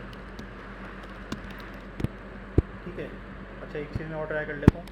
मैं इसे सेलेक्ट करके टैब दबाया मैंने इन्हें, ये सब आगे भी चलेगा। ठीक है ना, क्योंकि स्पेस नेस्ट कर दिया ना, ये अगर इसके चाइल्ड हैं ये सब सेक्शन के, तो अब 2 स्पेसेस भी तो देनी है, जो हमने इंडेंटेशन भी तो करनी है। ठीक है, तो ये हमने दे दिया और ये हमारा गया क्लियर। तो ये इंडेंटेशन वगैरह भी कर लिया करें। तो यो हमारे पास आउटपुट में कोई भी फ़र्क नहीं आया। ठीक है, बस ये हमारे रीडेबिलिटी के लिए होता है। It is time to add a new section, add a second section element below the existing section element. Existing section element के नीचे एक नया सेक्शन एलिमेंट ऐड कर दें, सिंपल एज दैट। ठीक है,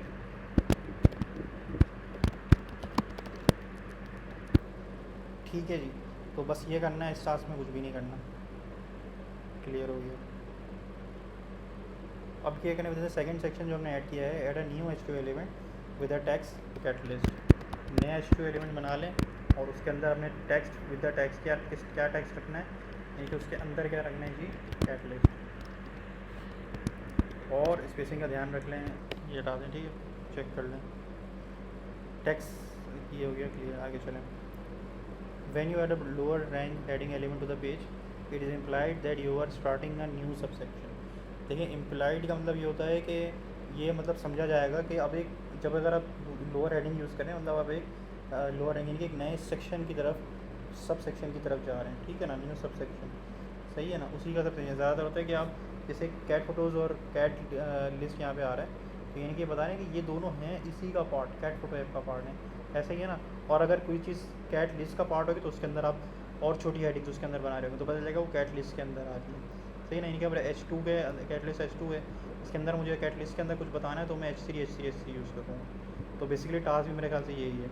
अगर it is implied you are starting a new section after the last H2 element of the second section, जो कि बेसिकली ये है, सेकंड सेक्शन ये था, उसका जो H2 एलिमेंट है, add N H3 element, H3 element add करें आफ्टर द लास्ट H2 जो H2 एलिमेंट है उसके नीचे H3 एलिमेंट यूज़ करें। तो बेसिकली यही हो जाएगा कि ये कैट लिस्ट का पार्ट है। ठीक है, ये हो गया।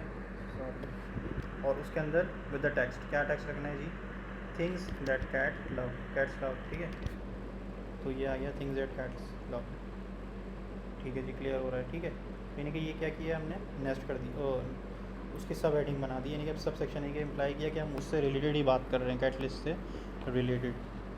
अच्छा, after the H3 element with that things cats love text, यानी कि जो इस टेक्स्ट के बाद आपने क्या करना है, add an under unordered list UL element, note that nothing will be displayed at this point. Unordered list basically list बनाता है लेकिन उसके अंदर भी कुछ नहीं आएगा। अभी सिंपली जो है ये इन्होंने बोला यूएल एलिमेंट ऐड कर दो, तो हमें पता है उसका ओपनिंग टैग होगा, क्लोजिंग टैग होगा। अभी कुछ भी फ़र्क नहीं पड़ा, अभी हम आगे चलते हैं। ठीक है जी, अब इन्होंने बताया है कि अगर यूएल और एल आई, इन्होंने इसको खाली देख लें तो हमें पता चलता है कि बता रहा है एल आई हम लिखेंगे तो ऐसे अनऑर्डर्ड लिस्ट बनती है। अनऑर्डर्ड लिस्ट क्या होती है, बेसिकली ये लिस्ट बना देगा बुलेट पॉइंट्स वाली, तो वो भी हम देख लेते हैं। Use list item L I elements to create items in a list, here is an, यानी कि वो उसके अंदर आइटम्स अगर बनाने हो तो वो हमें LI के अंदर लिखने पड़ते हैं। Here is an example of the list items in N unordered list with in the UL element nest 3 list items. Nest का मतलब आपको पता चल गया, नेस्ट क्या मतलब है, UL के अंदर आपने बनाने to display 3 things cats love. 3 चीज़ें जो कैट्स लव करती हैं वो एक कैटनिप आ गई, ठीक है। आपने एंट्री किया, आप मेक श्योर कर लें 2 स्पेसेस आ गए हों, हमने पेस्ट किया और LI क्लोज, फिर आपने एक LI ओपन किया और अगला वाला कॉपी किया, लेज़र पॉइंटर्स। जो एनिमल लवर्स हैं और स्पेशली कैट्स लवर्स हैं, लगानी आ गया, तो उन लोगों को ये ज़्यादा चीज़ें बताऊँगी कि ये कैट्स वाकई लव करती हैं नहीं करती, ठीक है। अच्छा जी, तो ये देखें अब ये कैसे बनी हुई आ रही है, ऐसे आ रही है बुलेट पॉइंट्स, इसने ऑटोमेटिकली ऐड कर दिया, स्पेस ऑटोमेटिकली ऐड कर दी। मैंने इसके लिए कुछ एक्स्ट्रा काम नहीं किया, बस UL LI से उसने इसको ऐसे ही इंटरप्रेट किया और ये टेस्ट हमारा हो गया क्लियर। आगे चलते हैं, ठीक है जी। After the unordered list add a new image with an arc attribute with an SRC attribute, sorry attribute value, जो SRC एट्रीब्यूट की वैल्यू है सेट टू दिस, यानी कि ये कहना चाह रहा है कि अनऑर्डर्ड लिस्ट के बाद एक इमेज बनाएं आप जिसका एट्रीब्यूट SRC एट्रीब्यूट वैल्यू जो है वो ये होनी चाहिए, सेट टू दिस ये होनी चाहिए, यानी कि उसके SRC के एट्रीब्यूट की वैल्यू। अब हमने UL के नीचे बना लिया जी एक IMG का एलिमेंट और उसकी हमने बनाना है एक SRC एट्रीब्यूट और उसकी वैल्यू दी है। और इसके बाद पहले हमने SRC वाला इनवर्ट कॉमा क्लोज किया और IMG का जो ओपनिंग टैग है वो क्लोज किया, ठीक है। क्लोजिंग टैग की ज़रूरत नहीं है। And its alt attribute value to this, और ऑल्ट एट्रीब्यूट भी डालना है। क्या ऑल्ट एट्रीब्यूट के बगैर हमारी इमेज आ गई होगी? जी बिल्कुल आ जानी चाहिए। और हम इसको देख लेते हैं, UL के नीचे हमारी इमेज आई नहीं, और वो क्यों नहीं आई? क्योंकि देखें आई नहीं, क्योंकि ये इनवर्टेड कॉमा के बाहर है, डबल इनवर्ट 2 मिनट कॉमा लग गए थे, उसके बाद मैंने लगाया था। अब देखते हैं, ठीक है जी, ये इमेज हमारी आ रही है। ऑल्ट एट्रीब्यूट के बगैर भी हमारी IMG का टैग चल जाता है। अब हम ऑल्ट एट्रीब्यूट डाल देते हैं यहाँ पे, लिंक भी हमारा ब्लू हो गया खुद ही, तो हम बस चल गया, ठीक है नहीं कोई मसला नहीं है। अब हम ऑल्ट टैग डाल देते हैं, ठीक है।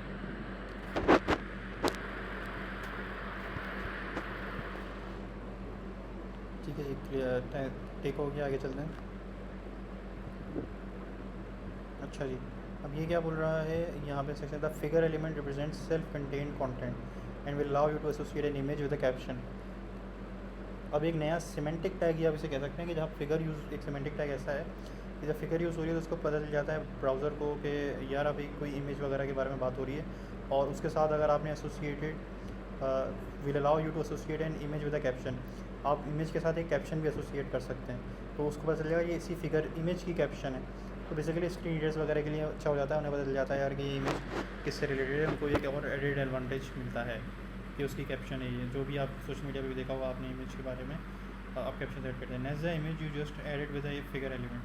अब बस उसके नेक्स्ट द इमेज, जो आपने इमेज ऐड की उसको फिगर एलिमेंट के अंदर नेस्ट कर दें। नेस्ट का मतलब क्या होगा, यानी कि फिगर एलिमेंट आपका बाहर बनेगा और जो आपकी इमेज है वो इसके अंदर रहेगी। पेरेंट चाइल्ड वाली रिलेशनशिप आपने बनानी है, ठीक है। ये आपने कर दिया नेस्ट, ठीक है जी, ये हो गया क्लियर। अभी आउटपुट में कोई भी फ़र्क आ जाता है, ये थोड़ा सा देखें खिसक गई है ये, ठीक है।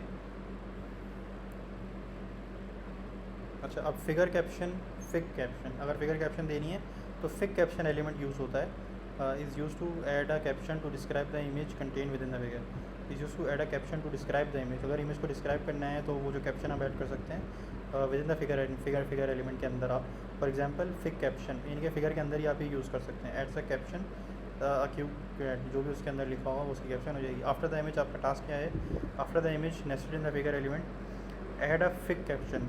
अब ये देखें इसमें लोकेशन क्या बता रहा है, वो इसको गौर करें, गौर करने की कोशिश करें कि वो क्या बता रहा है। ये फिगर के अंदर ही आपने नेस्ट करना है, ऐड अ फिग कैप्शन लगानी है विद द टैक्स ये, और आफ्टर द इमेज करना है, जो कि आफ्टर द इमेज नेस्टेड, जो इमेज नेस्ट हुई है उसके अंदर आपने ये बनाना है। सॉरी, इसको फिग कैप्शन मैंने एडिंग बना लेनी है और एलिमेंट बना लेना है, और इसको मैं कर देता हूँ जी, क्लोजिंग टैग भी बना लेता हूँ, फिगर कैप्शन ही फिग कैप्शन। आउटपुट देखें, ये देखें इसके साथ ही जो बिल्कुल चिपक के आ रहा है ये, ठीक है, कि इसी की कैप्शन है ये हो गया, ठीक। आगे चलते हैं। Emphasize the word love in the fig caption element by wrapping it in an emphasize element, EM element, जो कि बेसिकली EM होता है एम्फेसाइज एलिमेंट के अंदर। ये कह रहे हैं एम्फेसाइज यानी कि इटैलिक कर देता है चीज़ को। अगर आपने किसी पे फोकस करना हो, एम्फेसाइज करना हो, जोर देना हो, तो यानी कि जिसमें वर्ड लव है उसको, जो फिक कैप्शन के अंदर लव है उसे आप एम्फेसाइज करें। कैसे होगा? By wrapping it in an emphasize element. Wrapping का क्या है मतलब?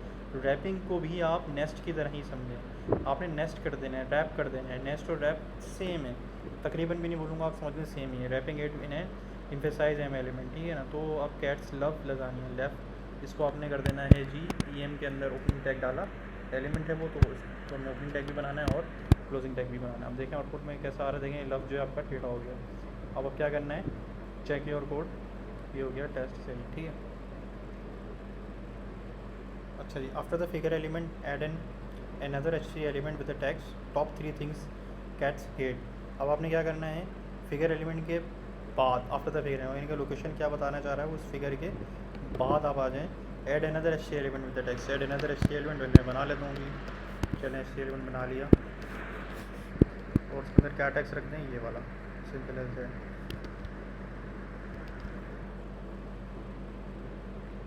Things, top things, 3 things cats hate.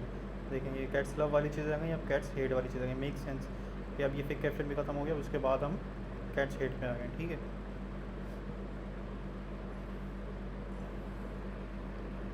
अच्छा, दी code for an ordered list. अब पहले हमने देखें, इफ़ यू रिमेंबर, हमने की थी अनऑर्डर्ड लिस्ट, UL से थी। अब ये ऑर्डर्ड लिस्ट है, similar to be an unordered list but list items in an ordered list are numbered when displayed. अब ये कह रहे हैं कि सिमिलर है, सेम नहीं है, सिमिलर है। सेम का मतलब है बिल्कुल सेम हो जाती है, तो फ़र्क दो ही क्यों होता है? सिमिलर है, उससे मिलती जुलती है अनऑर्डर्ड लिस्ट से, लेकिन फ़र्क क्या होता है? List items in an ordered list, ordered list के जो लिस्ट आइटम होते हैं वो नंबर्ड होते हैं। व्हेन डिस्प्ले, जब उन्हें शो किया जा रहा होता है वो नंबर, उनमें नंबर लगे हुए हैं, नंबर्ड, ठीक है। After the second section elements, last H3 element, जो सेकंड सेक्शन एलिमेंट था उसका जो लास्ट H3 एलिमेंट था, ऐड एन ऑर्डर। तो बेसिकली हमें इस केस में हमें ढूंढने की ज़रूरत नहीं है, वो दिया हुआ H3 एलिमेंट, उसके आगे हमने बनाना है add N ordered list with these 3 items. तो बस आपने ओपनिंग टैग OL होगा, उधर UL था, क्लोज भी कर दें इसे। मैंने इधर ये देखें, इधर क्लोजिंग टैग सेम लाइन में आना चाहिए। फिर मैं आगे आ जाऊँगा और LI जो है 2 लाइन आ गया। अब LI दोनों में सेम है, ठीक है, उधर भी LI ही था और इधर भी LI ही है, लिस्ट आइटम सेम रहता है। पेस्ट कर दें,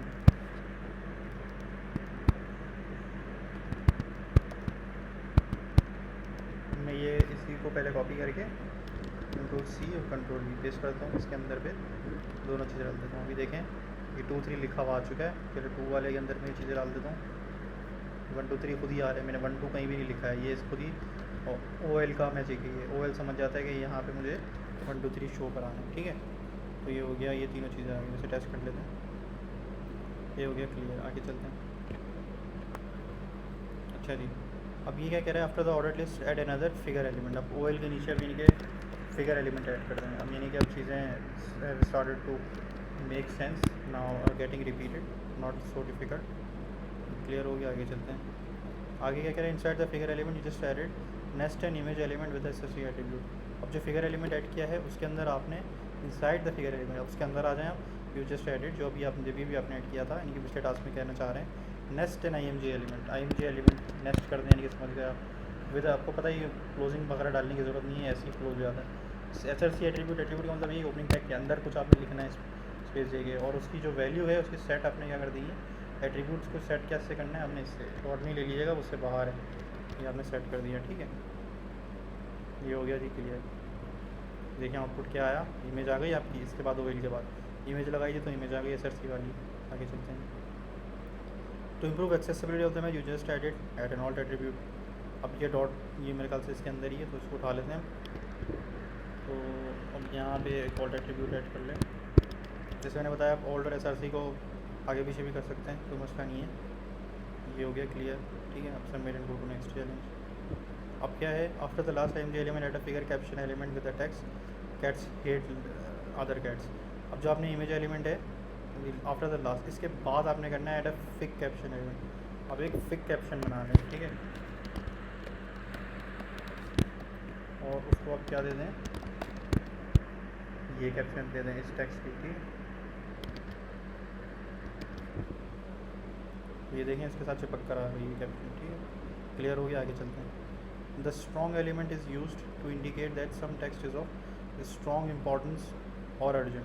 ठीक है ना. अब ये स्ट्रॉन्ग जो है बेसिकली ना, बोल्ड जैसे आपने पढ़ा था, ये बोल्ड का ही भाई है स्ट्रॉन्ग. जैसे कि हमने एम्फेसाइज और देखा था, एम्फेसाइज बेसिकली इटैलिक वाला काम करता है जो हम आई से भी कर सकते हैं, तो और बोल्ड वाला काम स्ट्रॉन्ग से भी कर सकते हैं. बेसिकली मेरे ख्याल से ये इंटेंसिटी बता रहा होता है. स्ट्रॉन्ग वाला ज़्यादा मतलब बोल्ड से ज़्यादा इंटेंसिटी बता रहा है कि हम ज़्यादा इंपॉर्टेंस उसकी है स्ट्रॉन्ग वाले की एज़ कम्पेयर टू बोल्ड. और फिर ई एम में भी इटैलिक से ज़्यादा इंटेंसिटी, और can be other way around, I am not sure. लेकिन बेसिकली काम दोनों सेम ही करते हैं. Is used to indicate that some of the text is of strong importance for urgent. ठीक है.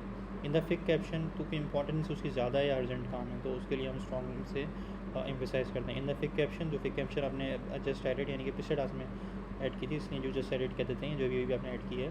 Indicate that head is of strong importance कि आपने बताना है कि हेड स्ट्रॉन्ग इंपॉर्टेंस है by wrapping it in a strong element. ये जो हेड आ रहा है इसको आपने इसको इंपॉर्टेंस से मार्क करना है, तो आपने किसको क्या करना है, स्ट्रॉन्ग के अंदर रैप कर दें. रैप भी कहते हैं, रैप बोला ना मैंने, रैप से मैंने आपको क्या बताया था, क्या क्या समझ लिया करें, नेस्ट वाली चीज़ याद रख लिया करें. आपने लिख दिया स्ट्रॉन्ग का एलिमेंट, ये आपने नेस्ट ही करना है. रैप का मतलब भी नेस्ट होता है, यानी कि पेरेंट और चाइल्ड वाला काम करना है आपने. ये देखें, ये बोल्ड स्ट्रॉन्ग हो गया. ठीक है, टेस्ट कर लें जी. क्लियर. चलें जी आगे. अच्छा, it is time to add a new section. Add a third section element below the second section element. अभी क्या कह रहे हैं, जो न्यू सेक्शन आपने बनाना है, add a third section element below the second section. अब आपने अब एक न्यू सेक्शन बनाने का टाइम है. ठीक है ना, इट इस टाइम अब आपने बनाना है. ठीक है, तो ये हो गया इट इस टाइम. इस तरीके से इसकी सेंस आप समझ लिया आपने. अब क्या करना है, add a third section element below the second section. जब सेकंड सेक्शन एलिमेंट ख़त्म हुआ हुआ ना, उसी के बाद आप बनाएंगे. वो सेकंड सेक्शन बोल रहा है, तो बेसिकली जहाँ ख़त्म हुआ है उसके बाद आपने बनाना है. और बैक स्पेस आ जाए और सेक्शन को बोलते हैं क्लोज. बस एलिमेंट बनाना है, कुछ भी नहीं करना, ख़त्म हो गया task. Inside the third section element add N H2 element with the text. Third section element के इनसाइड आ जाएं और add N H2 element. pretty straight forward. H2 element add कर दें जिसका टेक्स्ट होगा ये चीज़.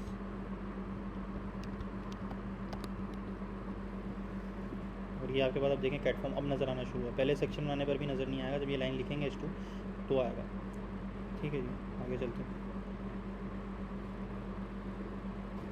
अब क्या करना है हमें, you will add a web form to collect information from users. अब आपने फॉर्म ऐड करेंगे आप to collect information from user से इन्फॉर्मेशन कलेक्ट करने के लिए. बेसिकली ये अगर आपके फॉर्म में फील्ड्स होती हैं, इनपुट होते हैं, टेक्स्ट डाल दो भाई, ये डाल दो, वो डाल दो, तो वो इन्फॉर्मेशन ही हो गई. इन्फॉर्मेशन कलेक्ट करने के लिए अब आप एक फॉर्म ऐड करेंगे. ठीक है जी, things have started to get interesting now. अब आपने क्या करना है, after the cat form heading जो है उसके बाद ऐड अ फॉर्म एलिमेंट. उसके बाद आ गए हम, तो ये हमने फॉर्म एलिमेंट डाल दिया. Simple and straight forward. Form डाल दिया, कोई फ़र्क आउटपुट में नहीं आएगा अभी. ठीक है, कोई opening tag closing tag, form ऐसे काम नहीं करता. ठीक है, और भी चीज़ें डालनी पड़ेंगी अभी. ठीक है, अब हमने कर दिया आगे. The action attribute indicates where form data should be send. ये कह रहे हैं कि एक एट्रीब्यूट समझ आ गया आपको, यार उसके अंदर ही कुछ लिखना है किसी ओपनिंग टैग के अंदर. अब बेसिकली फॉर्म के अंदर के एट्रीब्यूट की बात कर रहे हैं. फॉर्म के अंदर अगर हम एट्रीब्यूट बनाएंगे एक्शन का, इंडिकेट्स वो बताता है कि where form data should be send. वो ये बताने के लिए होता है कि फॉर्म डेटा कहाँ सेंड होना चाहिए. मतलब ये है कि किसी ने अगर फॉर्म डेटा भर दिया, अब वो फॉर्म किसी URL पे जाता है, बेसिकली जो हैंडल कर रहा है फॉर्म को, जिसने डेटा जिसके साथ सेव करना है, जो भी करना है, तो वो बेसिकली उस URL में बताते हैं भाई तुम्हारा अब ये डेटा आया है, अब यूज़र ने भरा है, अब तुम इसके साथ जो करना है करो. तो वो हम एक एट्रीब्यूट, हम एक्शन के एट्रीब्यूट बताते हैं कि वो फॉर्म कहाँ सबमिट होगा. इसको हम ये बोलते हैं सिस्टम में, फॉर्म कहाँ सबमिट होगा. तो for example form action is equal to submit URL, वो सबमिट URL पे सबमिट हो जाएगा. टेल्स द ब्राउज़र, वो बेसिकली ये भी बता रहे हैं, वो ये जो चीज़ अगर हम इस तरीके से लिख देंगे, tells the browser that the form data should be send to the path this, कि जो फॉर्म डाटा है वो इस URL पे भेज देना. शुड भी जो मतलब होता है वो इस पे भेज देगा. ठीक है ना, यहाँ पे इसको इस सेंस में आप लें. ठीक है ना. Add an action attribute with the value. अब एक एक्शन एट्रीब्यूट अब ऐड कर दें, उसमें ये वैल्यू रखते हैं to the form element. Attribute add करना है मतलब यहाँ पे ऐड करना होगा. एक्शन एट्रीब्यूट ओपनिंग टैग के अंदर ऐड करना होगा, और इनवर्टेड कॉमा के अंदर हमने ये पेस्ट कर दिया, रन कर दिया आगे. सही है. एट्रीब्यूट की हमारे कॉन्सेप्ट सेम ही रहता है. The input element allows you several ways to collect data from a web form.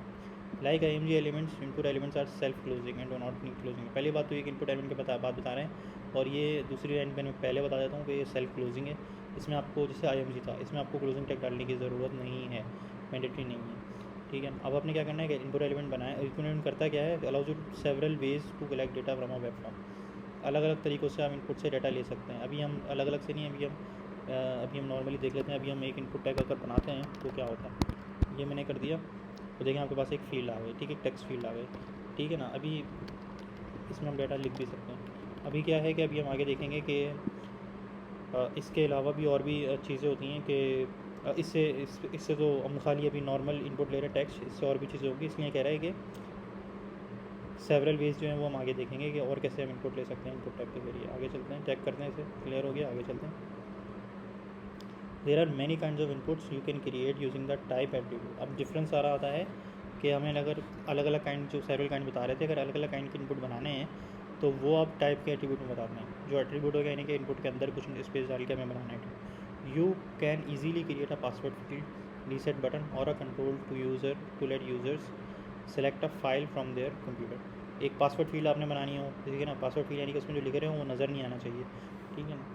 तो जैसे मैं लिख रहा हूँ ना तो वो नज़र नहीं आ रहा था और बुलेट पॉइंट आ जाते हैं, तो वो खाली type is equal to password लिखेंगे तो हो जाएगा वो। हम चले, मैं आपको यहाँ पे करके भी देख लेते हैं। टाइप इज़ इक्वल टू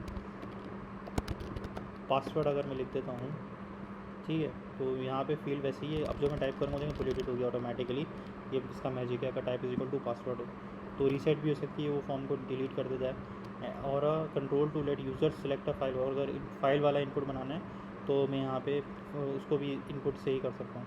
अच्छा, वो हम आगे देख लेंगे किसी और टास्क में कैसे होंगी सारी चीज़ें। Create text field to get text input from a user by adding the type attribute. अब अपने क्या करना है, to get text input from a user, हमने खाली टेक्स्ट इनपुट लेना है। टाइप उसकी जो वैल्यू है आपने टाइप एट्रीब्यूट की, उसको रखते हैं टेक्स्ट, ठीक है जी। जो भी इनपुट के अंदर जो एट्रीब्यूट टाइप है उसकी वैल्यू आप रख दें टेक्स्ट। तो ये बेसिकली ये कहना चाह रहा है। तो आप चेक कर लें, देखें ये ना इम्प्लिसिट है। अगर आप नहीं भी लिखेंगे, एक्सप्लिसिटली नहीं लिखते, ये मैं टर्म्स क्या बोल रहा हूँ कि type is equal to text अगर नहीं भी लिखा था, देखें यहाँ आउटपुट मेरा सेम ही है। अगर मैं एक्सप्लिसिटली नहीं लिखता, यानी कि अगर मैं लिखता नहीं हूँ, तो इम्प्लिसिट यही है कि वो समझता है, इम्प्लाई यही करता है कि type is equal to text लिखा हुआ है, ठीक है ना। अगर मैं यहाँ नहीं लिखता हूँ तो वो इम्प्लाई यही करेगा, इम्प्लिसिट यही है कि type is equal to text ही लिखा हुआ है। अनटिल एंड अनलेस कुछ और भी वैल्यूज़ हो सकती हैं, सॉरी। तो हम नेक्स्ट चैलेंज में चले जाते हैं। तो ये था यहाँ पे एक्सप्लिसिट और इम्प्लिसिट का वर्ड भी अक्सर औकात यूज़ हो रहा होता है इंस्ट्रक्शन में, तो ये मैंने आपको क्लियर कर दिया। आगे भी आएगा तो आपको अच्छे समझ में आ जाएगा।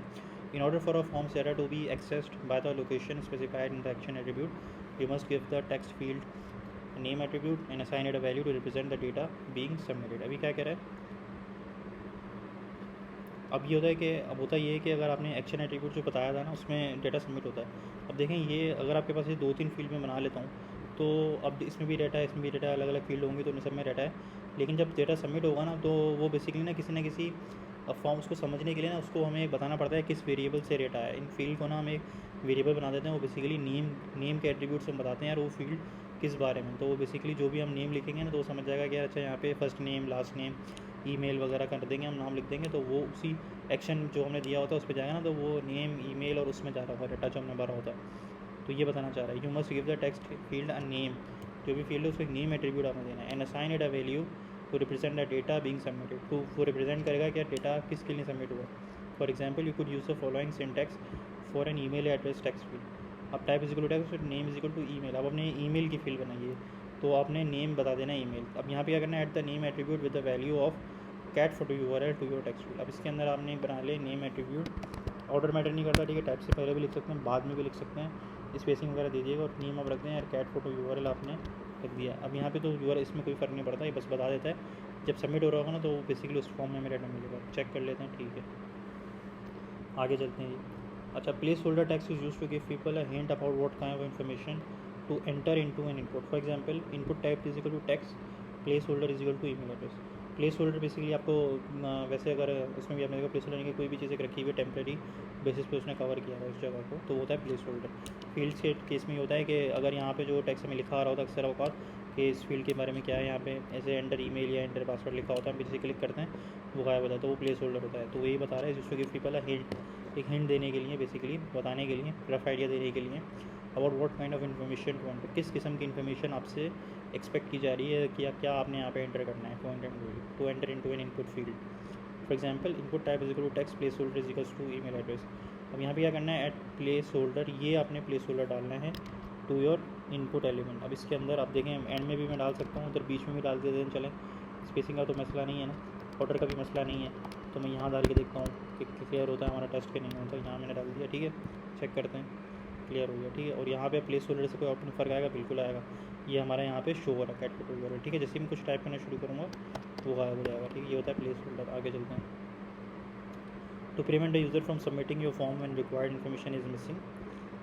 अब ये क्या कर रहे हैं, अगर आपने प्रिवेंट करना है, रोकना है, बचाना है, तो बेसिकली रोकना है फॉर्म को सबमिट होने से कि कोई रिक्वायर्ड इन्फॉर्मेशन अभी मिसिंग है, यानी कि कुछ ऐसे फील्ड हैं वो रिक्वायर्ड हैं, ठीक है ना। तो जो रिक्वायर्ड इन्फॉर्मेशन है वो मिसिंग है, तो आपने अगर उसे रोकना है, सबमिट नहीं कर सके वो, you need to add the required attribute to an input element. आप उसमें खाली रिक्वायर्ड डाल दें और एट्रीब्यूट डाल दें और उसकी बस उसकी there is no need to set a value to the required. इसकी कोई वैल्यू नहीं होती है, आप ऐसे लिख दें बस, क्योंकि रिक्वायर्ड बस लिख दिया आपने, वो समझ जाएगा ये रिक्वायर्ड। इक्वल शिक्वल करने की ज़रूरत नहीं है। या आप इधर भी लिख सकते हैं स्पेस दे के, बीच में इधर भी लिख सकते हैं, कहीं भी लिख सकते हैं, वो समझ जाएगा। ऑर्डर मैटर नहीं करता।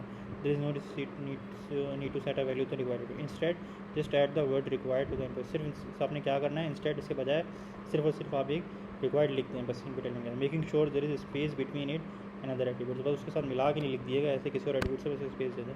एंड में भी स्पेस दे दें, ज़रूरी नहीं है, लेकिन दे दें तो अच्छी बात है। क्लियर हो गया, ठीक है। दे दें तो अच्छी बात है, तो हम दे देते हैं। और चलें, अच्छा हम नेक्स्ट चैलेंज पे चलते हैं। Use the button element to create a clickable button. For example button click है। अब बटन कैसे बनते हैं? क्लिकेबल बटन अगर बन जाता है खुद ही, सिर्फ बटन का आपने एलिमेंट यूज़ करना होता है, टैग यूज़ करना होता है। फॉर एग्जाम्पल बटन और उसके अंदर क्लिक है लिख देंगे तो वो उसका बटन बन जाएगा। Create the button with the tag click है। Add a button element with the tag submit. आपने बटन एलिमेंट बनाना है और उसका टेक्स्ट क्या रख देना है जी? सबमिट। Very straight forward.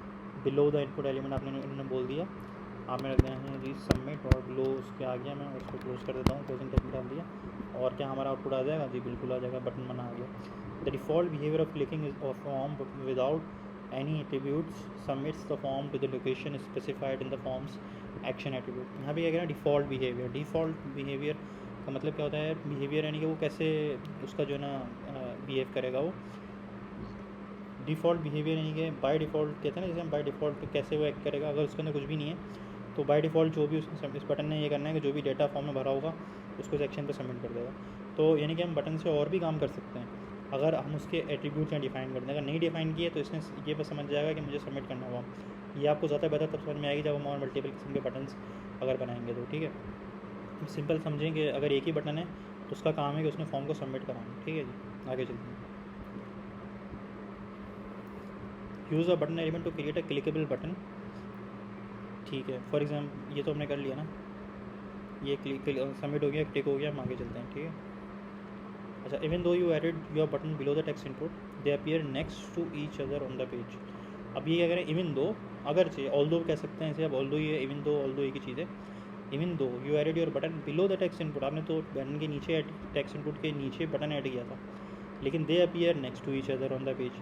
लेकिन वो नेक्स्ट टू ईच अदर आ रहे हैं ना, एक दूसरे के बाद आ रहे हैं, बराबर में आ रहे हैं। नेक्स्ट टू ईच अदर मतलब बराबर बराबर में आ रहे हैं। they appear next to each other on the page. That is because both input and button elements are inline elements which don't appear on new lines. Inline elements comma लगा के बता रहा है which don't appear on new lines. Inline और block उसका opposite होता है block elements, ठीक है ना। inline elements और block elements में क्या फ़र्क है भाई? कि जैसे कि अगर आपने H1 और H2 जो होते हैं ना, ब्लॉक एलिमेंट है। क्यों? जैसे अभी आपने H2 लिखा उसके बाद आपने कुछ भी लिखते हैं वो अगली लाइन में आता है। इधर H2 था उसके अगली लाइन में आता है। H1 के नीचे जो भी लिखा था वो ऑटोमेटिकली अगली लाइन में आता है। लेकिन जो आपका ये होते हैं ब्लॉक एलिमेंट, लेकिन जो आपका इनपुट है और बटन है ये दोनों इनलाइन एलिमेंट है। ये यानी कि ये आप इनके बराबर में चीज़ें लिखते रहेंगे, बराबर में ही आते रहेंगे। एक और बटन बनाता जाऊँगा तो वो बराबर में ही आता रहेगा। मिसाल के तौर पर अगर मैं अगली लाइन में भी बनाता हूँ बटन तो उसने अगली लाइन में नहीं आना, उसने कहाँ आना है? बराबर में आना है। सही है, ये बराबर में आ रहा है। और अगर मैंने इनपुट भी बना दिया एक और, वो सिंपल ऐसे में लिख दूँगा तो इनपुट आ जाएगा और वो कहाँ आएगा? बराबर में आएगा। अगर मैं इसके बराबर में एक और H3 बनाता हूँ तो क्या वो बराबर में आएगा? H3 बराबर में नहीं आएगा।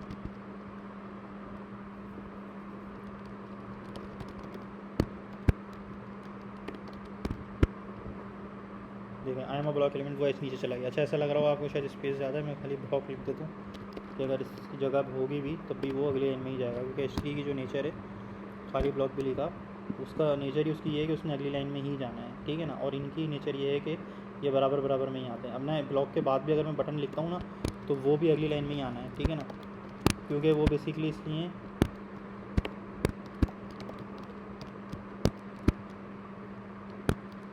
क्योंकि जो हमारा H3 है वो तो ब्लॉक एलिमेंट ना देख लेना है। ब्लॉक यानी कि इसने पूरी लाइन ले लेनी है, वो यहाँ तक जगह ले लेता है। ये लाइन ले लेते हैं, अब जो भी आगे चीज़ आएगी ना आनी अगली लाइन से ही है, तो वो बटन हमारा अगली लाइन में चला गया। तो ये भी क्या है, ये सारे इनलाइन एलिमेंट है, बड़ा इनलाइन में बस ये ब्लॉक एलिमेंट है। तो ये उतने ब्लॉक एलिमेंट जो पूरी लाइन ले लेते हैं, लाइन के शुरू में कुछ ना आगे कुछ। लेकिन ये जो इनलाइन एलिमेंट्स होते हैं ये बोलते हैं यार हम तो आते रहेंगे एक दूसरे के बराबर में। तो ये हो गया यहाँ से यहाँ तक जो मैंने चीज़ें ऐड की थी वो मैं हटा देता हूँ। हम बैक, ये हो गया ब्लॉक एलिमेंट्स और इनलाइन एलिमेंट्स का थोड़ी सी थ्योरी मैंने आपको बता दी, which don't appear on new lines. You learn previously that the button submits the form by default, but you can explicitly at the type attribute with the value submit. अब देखें explicitly और implicitly जो मैं बताना चाह रहा था ये यहाँ पे वर्ड आ गया।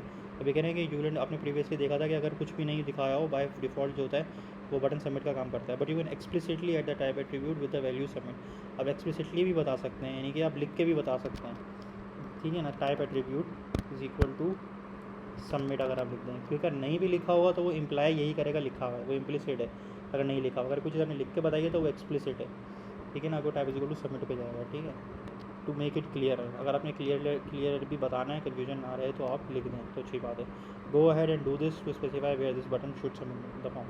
गो अहेड चलें जी, मतलब गो अहेड नहीं चलें जी, and do this to specify where this button should submit the form. अब ये कर दें आप, टू स्पेसिफाई डू दिस, ये कर दें जो भी हमने बताया तो हमने कर दिया है। To specify where this button should submit the form, कि ये बटन ने कहाँ सबमिट करना है। Type is equal to submit, एक सबमिट का बटन है तो इसका काम सबमिट ही है, इसका काम कुछ और नहीं है, रीसेट करना नहीं है फॉर्म को, इसका काम है सबमिट। तो अभी कोई भी आउटपुट में फ़र्क नहीं है। आगे चलते हैं, ये क्लियर है, आगे चलें।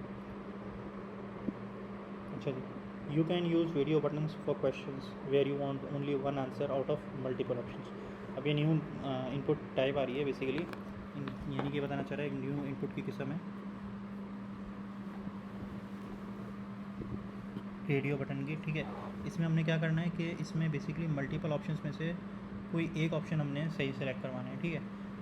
Where you want only one answer out of multiple questions, out of multiple questions में से हमें सिर्फ एक ही आंसर को सिलेक्ट करवाना है। Here is an example of a radio button with the option of cat, ठीक है ना। ये एक, अगर अपने कैट का आपने रेडियो बटन बनाना है तो आप क्या लिखेंगे जी, तो कॉलम लगाया हुआ आपने कैसे बनाएंगे आप, अगर कैट का रेडियो बटन बनाना है, input type is equal to radio और उसके आगे लिख देंगे कैट, ठीक है ना। तो यानी कि रेडियो बटन बन जाएगा और उसके आगे लिखा है cat. Remember that input elements are self closing, वो तो हमें पता है कि उसको क्लोज करने की ज़रूरत नहीं है, तो ठीक है। Before the text input add a radio button with the option set as indoor. अब बिफोर द टेक्स्ट इनपुट, ये जो टेक्स्ट इनपुट था इससे पहले आपने करना है एक रेडियो बटन आपने बनाना है और उसकी ऑप्शन क्या सेट करना है, इंडोर। वो बेसिकली क्या कहना चाह रहे हैं हमने, input type is equal to radio, हमने टाइप रेडियो बना दी और सेल्फ क्लोजिंग है, और हमें उसके बाद जो बताना होता है किस चीज़ का रेडियो है तो आगे आप लिख देते हैं कैट, तो वो सिंपली ऐसे बना हुआ गया, ठीक है जी। और सॉरी कैट नहीं, हमने करना है इंडोर करना है, उसकी ऑप्शन सेट करना है इंडोर। मैंने ऊपर से देख के कैट लिख दिया, हमें यहाँ पे इंडोर लिखना है। ये हमारा रेडियो आ रहा है, इसको हम चेक कर लेते हैं, ठीक है जी, ये क्लियर हो रहा है, ठीक है। आगे बढ़ते हैं। अभी क्या कह रहा है, label elements are used to help associate the text for an input element with the input element self, ठीक है ना। Specially for assistive technologies like screen readers. ये ब्रैकेट को छोड़ देते हैं, अभी हम ऊपर वाली चीज़ पढ़ते हैं। Label elements are used to help associate the text for an input element. अभी बता रहे हैं एसोसिएट मतलब एसोसिएशन बताना, ताल्लुक़ बताना, ताल्लुक़ बनाने के लिए, एसोसिएशन बताने के लिए ये लेबल एलिमेंट्स यूज़ करते हैं ताल्लुक़ बताने के लिए। जो एलिमेंट टेक्स्ट है इनपुट का, इनपुट एलिमेंट के साथ के, यानी कि जो इंडोर है ये बेसिकली ये एक रेडियो बटन ही है। अब ये इसका क्या मतलब हुआ, अच्छा आगे यानी कि ये कहना चाह रहे हैं, देखें मैं अगर इसको क्लिक करता हूँ ये क्लिक हो जाता है, लेकिन मैं ये चाह रहा हूँ कि मैं इंडोर को भी क्लिक करूँ ना तो ये क्लिक हो जाए, सही है ना। तो इसको हम कैसे करेंगे, मैं इसमें अभी चेंज करता हूँ ये ताकि रीलोड हो जाए। देखें चला गया ना, अभी मैं इंडोर पे क्लिक कर रहा हूँ तो ये नहीं हो रहा सेलेक्ट, इंडोर पे क्लिक करने पे नहीं हो रहा, मुझे इसको ही क्लिक करना पड़ेगा तो मेरा रेडियो क्लिक हो रहा है। अगर मैं चाहूँ कि मुझे इंडोर पे भी क्लिक करने पे रेडियो क्लिक हो जाए, सेलेक्ट हो जाए, तो वो कैसे होगा, एसोसिएट मुझे कैसे करना है, ताल्लुक़ कैसे बनाना है, एसोसिएट कैसे करना है इसको इस इनपुट एलिमेंट से, वो करते हैं हम specially for assistive technology. Screen reader के लिए भी फ़ायदा हो जाता है, बेसिकली वही जो मैंने बता दी आपको बात, कि वो समझ जाएंगे ये रेडियो बटन इसका है, ये रेडियो बटन का पार्ट है। फॉर एग्जांपल आपने लेबल शुरू में एंड कर दिया, ओपनिंग कर दिया, ओपनिंग टेक डाल दिया और इनपुट आपने फिर लिख दिया, और जो आपका लेबल था कैट, ये बेसिकली लेबल हो गया ना, और उसके बाद हमने लेबल को क्लोज किया। Makes it so clicking the word cat also selects the corresponding radio button. Corresponding यानी कि जिसका उससे ताल्लुक़ है, कॉरस्पॉन्डिंग का मतलब भी ताल्लुक ही होता है, ठीक है ना। कॉरस्पॉन्डिंग रेडियो बटन जो उसका से रिलेटेड उसका जो रेडियो बटन है वो क्लिक हो जाएगा। तो वो बेसिकली कैसे होता है, आपने शुरू में लेबल ओपन कर लें और एंड में इसे क्लोज़ कर दें, ये ठीक है जी। अब देखें आउटपुट में कोई फ़र्क नहीं आया, लेकिन अभी मैं इस पर भी क्लिक करता हूँ तो मेरा रेडियो बटन हो गया सेलेक्ट, सही है। तो ये मैजिक था। अब हम चलते हैं आगे। The ID attribute is use to identify specific HTML elements. अब जो ID एट्रीब्यूट होती है, अब ID के बारे में बता रहे हैं। वैल्यू ये होता है कि आइडेंटिफाई स्पेसिफिक HTML, ये ज़्यादातर बता रहा होता है कि आइडेंटिटी के लिए होती है। जैसे बंदे का NIC कार्ड होता है, वैसे ही हमारे HTML के अंदर भी हर एलिमेंट की हम ID सेट कर सकते हैं, ठीक है ना। यानी कि जो भी हेडिंग हो गई, जो भी इमेज हो गई, ठीक है ना, कोई भी टेक्स्ट हो गया, कोई भी LI हो गई, हर चीज़ की, हर एलिमेंट की जो भी टैग्स होते हैं उन सब की ID सेट कर सकते हैं कि यार उसकी आइडेंटिटी होती है, वो हमें अगर कभी यूज़ करनी हो तो हम यूज़ कर सकते हैं। अब क्या करें, ईच ID एट्रीब्यूट्स वैल्यू, एक एट्रीब्यूट होता है बेसिकली ना, एट्रीब्यूट समझ लिया, उसको ओपनिंग टैग में लिखा जाएगा। Value must be unique from all other ID values, unique होनी चाहिए, तो मिलती होनी चाहिए, लेकिन किस from all other ID values for the entire page, यानी कि पूरे पेज के ऊपर जो भी IDs हैं उससे अलग होनी चाहिए। हर ID जो दूसरे से अलग होती है, क्योंकि आइडेंटिटी कार्ड का मतलब जैसा होता है ना, NIC किसी भी दो बंदों का सेम नहीं होता, तो बेसिकली एक पेज पे रहते हुए सबकी ID अलग अलग होनी चाहिए। Add an ID attribute with the value indoor to the radio button. अब आपने क्या करना है, ID एट्रीब्यूट आपने बनाना है और उसकी वैल्यू आप रख दें इंडोर। ID एट्रीब्यूट बनाना नहीं है, ऐड करना है। बेसिकली एट्रीब्यूट तो ऐड होता है ना, with the value indoor to the radio button. अभी रेडियो बटन पे आपने अगर ID ऐड करनी है तो हम यहाँ पे आ जाएंगे, यहाँ पे आप लिखेंगे ID इज इक्वल टू, आप इसे क्या ID दे देंगे जी, इंडोर, ठीक है ना। When elements have multiple attributes the order of the attributes doesn't matter. ये तो मैंने आपको पहले भी बता दिया कि ID पहले भी लिख सकते हैं, टाइम बाद में लिख सकते हैं, मसला नहीं है। ID देने से भी कोई भी आउटपुट पे फ़र्क नहीं आता, ठीक है जी। ये बस पहचान होती है, हमें बाद में कभी ID यूज़ करनी हो तो हम देख लेंगे। उससे रोका CSS में यूज़ करने की ज़रूरत पड़ती है ID को आइडेंटिफाई करने के लिए, उस पर क्लास अगर हम उस पर स्टाइलिंग अगर हमने लगानी है तो वो हम बाद में भी कवर कर लेंगे कि ID बस पहचान यूज़ कैसे होती है। जावास्क्रिप्ट में बहुत ज़्यादा यूज़ होती है, तो ये आइडेंटिफाई करने के लिए होती है। अभी बस आपने ID लगाना देख लिया, आगे चलते हैं। Next another radio button with the option outdoor. अब क्या करना है आपने, इन अ न्यू लेबल एलिमेंट। अब एक न्यू लेबल एलिमेंट के अंदर नेस्ट कर दें, यानी कि नेस्ट मतलब उसके अंदर आप रेडियो बटन डाल दें, एक रेडियो बटन डालें, another radio button with option. The new radio button should be placed after the first one. और उससे प्लेसिंग अभी अब तक उन्होंने नहीं बताई, अब बताइए इसके बाद करनी है। तो मैं समझ गया कि इसके बाद में आ गया, मैंने लेबल लिखा और इनपुट लिखा और ID लिखा, और उसकी जो ID वैसे अभी इन्होंने नहीं बोली, also set its ID attribute value to outdoor का इन्होंने बोला है ID लिखने का भी, मैं लिख देता हूँ, उसकी वैल्यू रख दो आउटडोर। और type is equal to radio, मैं ऊपर वाले को भी, ऊपर लाइन को देख देख के लिख रहा हूँ, तो टाइप मुझे देनी है और उसकी जो वैल्यू है वो आउट स्पेस दे के लिख लें, चलो आउटडोर और लेबल क्लोज कर दें, स्पेस यहाँ पे दें ना दें खैर है, ठीक है। और ये मैंने लेबल क्लोज कर दिया। आउटडोर पे भी क्लिक करूँ तो रेडियो बटन हो जाएगा, देखिए हम यहाँ पे एक नया आउटडोर बना आ गया। इसे टेस्ट करके देखते हैं, ठीक है जी। Notice that both radio buttons can be selected at the same time. To make it so, selecting the one radio button should automatically deselect the other.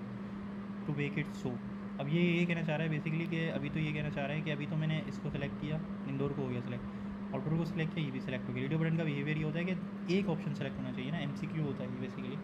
Radio button में आप मल्टीपल ऑप्शन में सिर्फ एक ही सेलेक्ट होना चाहिए, तो अब ये दोनों सेलेक्ट हो रहे हैं। अब पढ़ते हैं दोबारा। नोटिस दैट, आप नोटिस करें कि both radio button can be selected, जैसे हम दोनों सेलेक्ट हो सकते हैं, ठीक है। To make it so selecting one radio button automatic reselect जा रहा है। टू मेक इट सो का मतलब है अगर ऐसा करना है, ठीक है ना, टू मेक इट सो अगर ऐसा करना है, कैसा करना है, selecting one radio button automatically deselect दिया कि एक को सेलेक्ट करना दूसरा डीसेलेक्ट हो जाए, अगर ऐसा करना है, ये कहना था टू मेक इट सो। फिर आगे ओके, एक के सेलेक्ट करना दूसरा डीसेलेक्ट हो जाए। बोथ बटन्स, फिर आगे कॉमा लगा के करना कैसे होगा ये, both buttons must have a name attribute with the same value. Name attribute याद है आपको क्या होता है, जब फॉर्म सबमिट होता है तो बताते हैं कि यार इस फील्ड में डाटा क्या है, तो यानी कि दोनों का अगर नाम ही सेम होगा तो बोलेगा या तो नेम, यानी कि तो उससे पता चल जाएगा दोनों का नाम सेम रख दें, तो बोलेगा नेम या तो इंडोर आएगा या आउटडोर आएगा, तो इसलिए उनका दोनों का नेम मुझे सेम रखना पड़ेगा। Add the name attribute with the value indoor outdoor to both radio buttons. यहाँ पे मैं एक नेम ऐड कर दूँगा एट्रीब्यूट, उसकी वैल्यू रखूँगा इंडोर आउटडोर, ठीक है जी।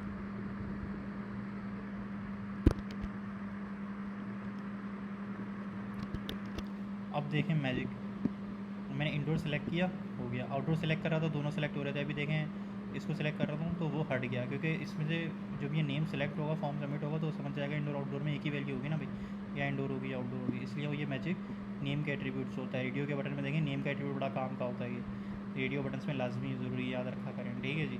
अब चेक कर लेते हैं हम अपना कोड, ठीक है जी, क्लियर है, आगे चलें। अच्छा जी, आगे क्या बोल रहा है, if you select the indoor radio button and submit the form, अगर आप इंडोर रेडियो बटन को सबमिट सेलेक्ट करें और सबमिट कर दें, the form data for the button is based on its name and value attributes, since radio button do not have a value attribute, the form data will include indoor outdoor is equal to on. अब एक और problem है यहाँ पे, अभी तो मैं बोल रहा था कि इसमें इंडोर या आउटडोर चला जाएगा, लेकिन ऐसा नहीं है। इंडोर आउटडोर उसको नेम तो मिल गया, लेकिन वो उसको वैल्यू कोई नहीं मिल रही है, क्योंकि इसके अंदर इसकी वैल्यू क्या है, इसको सेलेक्ट करने पे, इसको सेलेक्ट करने में वैल्यू है। जैसे यहाँ पे जो भी आप लिखते हैं तो वो बेसिकली उसकी वैल्यू बन जाता है इनपुट में। तो यहाँ पे कैट ऐप में URL में वो जो URL होगा, यहाँ पे जो फील्ड होगी वो चला जाएगा, लेकिन इसके अंदर जो ना वैल्यू कोई सेट नहीं है, ये हमें एक्सप्लिसिटली बतानी पड़ती है। एक्सप्लिसिटली यानी कि हमें लिख के बताना पड़ेगा कि अगर इंडोर सेलेक्टेड हो तो वैल्यू क्या होगी। If you select the indoor radio button and submit the form data for the button is based on its name and value attribute. हमेशा जो फॉर्म डेटा होता है वो उसके नेम और वैल्यू पे होता है, लेकिन रेडियो बटन के केस में कोई वैल्यू तो हमें देनी पड़ती है। Since radio button do not have a value attribute, the form data will include indoor outdoor is equal to on. बस ये ऑन कर देगा कि हाँ यार सेलेक्टेड, ये बेकार सी चीज़ें हैं, हमें कभी भी इसको छोड़ दें। हमेशा वैल्यू एट्रीब्यूट रेडियो बटन के केस में दी जाती है, which is not useful when you have multiple button है तो हमें कोई यूज़फुल नहीं है। Add a value attribute to both radio button, तो बस इसको छोड़ दें। अभी इतना याद रख लें कि जब भी रेडियो बटन बनाने हैं आपने उसे नेम ज़रूर देना है, क्योंकि सबको एक ही नेम देना है, और वैल्यू देनी है सबको, लेकिन वैल्यू सबकी डिफरेंट होनी चाहिए। Add a value attribute to both radio buttons for convenience, set the buttons value attribute to the same value as its ID attribute. ज़्यादातर एक और कॉमन प्रैक्टिस होती है कि ID ही रख दी जाती है। ID क्योंकि तो याद है ना आपको, ID तो डिफरेंट होती है, देखें दोनों की डिफरेंट है इंडोर आउटडोर, तो इसलिए पूरे पेज पर डिफरेंट होती है, इन दोनों की भी डिफरेंट है। तो हम जो वैल्यू रखेंगे वो ID की रख देते हैं, क्योंकि ये हमेशा हमें पता है ये यूनिक ही होती है, और हम ID हमेशा इससे रखते हैं हमें पता भी चल जाए किस चीज़ की ID है। नाम भी हम थोड़ा सा अच्छा सा रखते हैं, ABCD नहीं रखते होते कभी भी, तो ये भी अच्छी प्रैक्टिस होती है कि आप वेल डिफाइंड नेम रखा करें, समझ आ जाए वो क्या चीज़ है। तो वही हम दोनों में सेम रख देते हैं, क्योंकि बाय कन्वेंशन होता है, कॉमन फॉर कन्वीनियंस है ये, कि कन्वेंशन ज़रूरी नहीं है, कन्वीनियंस के लिए, आसानी के लिए हम ये कर देते हैं, सेम ही रख देते हैं, ठीक है ना। आउटपुट में हमारे कोई भी फ़र्क नहीं आएगा वैल्यू डालने से, ठीक है। चलें, अब ये सबमिट होता है ना तब फ़र्क पड़ता है, जब आपने अगर बैकएंड भी अगर करने होंगे ना तब आपको पता चलेगा इसका फ़ायदा। अच्छा जी, अब क्या करना है, फील्ड सेट एक नया हम एलिमेंट पढ़ने वाले हैं। तो एलिमेंट है तो मतलब एलिमेंट कहेंगे टैग होगा। The field set element is use to group related inputs and labels together in a web form. अब यानी कि इनपुट और लेबल्स को ना एक ग्रुप करने के लिए एक वेब फॉर्म के और ग्रुप करने के लिए फील्ड सेट हम यूज़ कर लेते हैं। बेसिकली ये कुछ भी नहीं है, ये बता देता है कि यार ये एक ये बेसिकली बता देता है कि यार यहाँ पे एक इनपुट एलिमेंट आया है, ठीक है। Fields and elements R block level elements, meaning that they appear on a new line. इससे एक एडवांटेज ये भी, जैसे कि अभी देखें ना ये सारे एक लाइन में ही आ रहे हैं, जबकि इंडोर आउटडोर एक इनपुट है और ये अलग इनपुट है, ये सब अलग अलग लाइन में हमें जाना है। तो एक तो ये कि आप BR कर लें, अलग अलग लाइन में चले जाएँ, ठीक है ना, तो वो एक बैड प्रैक्टिस है। या स्लैश एन करके भी आप जा सकते हैं। तो उससे बेहतर ये कि आप फील्ड सेट बना लें, तो वो एक ब्लॉक एलिमेंट बना देगा, ठीक है ना। is used to set group related inputs and labels together in a web form. Field set elements are block level elements, meaning that they have no line. ये हमने बता दिया आपको। Nest the indoor and outdoor radio buttons within a field set. अब ये बोल रहे हैं इंडोर एंड आउटडोर को नेस्ट, यानी कि इन दोनों को नेस्ट करना है, इन दोनों को एक ही कब इन दोनों को चाइल्ड बना देना है, चिल्ड्रन बना देना है एक ही पेरेंट का, तो पेरेंट है फील्ड सेट। तो यहाँ पे हम ओपन करा और यहाँ पे कर दिया जी क्लोज, और इसके साथ साथ मैं इनको ऐसे करके सेलेक्ट करके कहीं भी और टैब दबाऊंगा, उस जो लाइन सेलेक्टेड है वो आगे हो जाएंगे। Don't forget to indent the radio button indent भी कर दो, अच्छी बात है, ठीक है जी। अब ये देखेंगे ब्लॉक लेवल्ड है, इसने बॉर्डर भी बना दिया और अगली लाइन में चला गया, और ये सारे दोनों अभी तक बराबर में ही हैं, चेक करते हैं, ठीक है जी। नेक्स्ट करते हैं। अच्छा, अब ये है the legend element acts as a caption for the content in the field set. अब जो फील्ड सेट की भी, इसका भी कैप्शन अगर बनाना है, कैप्शन है कि डिफाइन करता है ये क्या चीज़ है, तो अब एक लेजेंड एलिमेंट यूज़ कर सकते हैं, एक नया एलिमेंट है ये, एक टैग होगा। It gives users context about what they should enter into that part of the form. It gives users, ये यूज़र्स को देता है कॉन्टेक्स्ट, यानी कि बेसिकली आइडिया दे देता है, स्कोप जो बता देता है, बेसिकली वो देता है कि आइडिया देता है, रेफरेंस देता है कि किस what should they enter, what they should enter, उन्हें क्या एंटर करना है into that part of that form, इस पार्ट में आपने क्या एंटर करना है। Add a legend element with the text is your cat an indoor or outdoor cat. ये मुझे टेक्स्ट यूज़ करना है तो मैं इसको कॉपी कर लेता हूँ। एक लेजेंड एलिमेंट लेना above both of the radio buttons, दोनों रेडियो बटन्स के ऊपर ही ऐड करने हैं, दोनों रेडियो बटन के मैं ऊपर हूँ, बहुत ज़्यादा रेडियो बटन के ऊपर आ गया। हमने एक लेजेंड ऐड कर दिया, ये कि एक टैग है, एलिमेंट है तो ये टैग होगा, इसे मैंने क्लोज भी कर दिया, पहले क्लोज कर दिया करें, उसके अंदर की चीज़ बाद में लिखा करें किसी भी टैग की। यहाँ पे हमने कर दिया जी पेस्ट। हम स्क्रॉल कर लेते हैं, अब देखें ये लेजेंड जो है हमारी कहाँ लिखी हुई आती है, यहाँ लिखी हुई आती है, खुद ही जो है इस जगह प्लेस हो गया, हमने कुछ भी नहीं किया है, फील्ड साइड का मैजिक लेजेंड का मैसेज है ऑटोमेटिक। ठीक है जी, अच्छा जी। Next you are going to add some new form input element, so add another field set element directly below the current field set element. अब इस फील्ड सेट के नीचे एक और फील्ड सेट बना लें और इनपुट एलिमेंट ऐड करने हैं। सिर्फ आप एलिमेंट बनाने का बोल रहा है, कुछ भी नहीं बोल रहा, और तो बस यानी कि हमने खाली टैग्स लिख के छोड़ देना। और ये बाय डिफ़ॉल्ट जब हम एंटर करेंगे ओरिएंट में चले आता है, तो शिफ्ट टैब दबाएंगे तो वापस भी आ जाएगा वो, ठीक है। कहीं उसी लाइन कहीं भी खड़े होगा, शिफ्ट टैब दबा दें तो वापस आ जाएगा। तो ये नया हमारे पास एक बॉर्डर बना दी है इसने, मुझे नहीं बताता बॉर्डर बनाता नहीं बनाता, क्योंकि कभी भी हमें खाली फील्ड सेट का कौन बना के छोड़ेगा, कुछ ना कुछ लिखा ही जाता है। तो वो अभी हम देख लेते हैं, टेस्ट कर लेते हैं। सॉरी फेवर, सॉरी वो डज नॉट, अच्छा सॉरी हम अगले क्वेश्चन पे आ गए। अच्छा अगला क्वेश्चन ये, add a legend element with the text what is your cats personality. अब अपने लेजेंड एलिमेंट करनी है इनसाइड द सेकंड, जो हमने सेकंड फील्ड सेट बनाया था पिछले टास्क में, उसके इनसाइड उसके अंदर आपने लेजेंड बनानी है। लेजेंड तो एक एलिमेंट है, उसके अंदर ये डाल दें आप, पोस्ट सिंग टैग नहीं भूलें, और ये आपका आ गया ऊपर लिखा हुआ, ठीक है। अब टेस्ट कर लेते हैं हम, तो ये क्लियर हो रहा है, ठीक है। अब नेक्स्ट टास्क पे चलते हैं। Forms commonly use check boxes for question that may have more than one answer. For example here a check box with the option of tacos, input type is check box tacos. अब ये check box भी एक radio button की type से मिलता जुलता है, similar है, सेम नहीं है। इसमें क्या होता है जी, चेक बॉक्स में और रेडियो में फ़र्क मेन है यही है कि रेडियो बटन में आप एक वक्त में मल्टीपल ऑप्शन में से एक ही वैल्यू सेलेक्ट करते हैं, चेक बॉक्स में आप मल्टीपल वैल्यूज़ सेलेक्ट कर सकते हैं, ठीक है जी।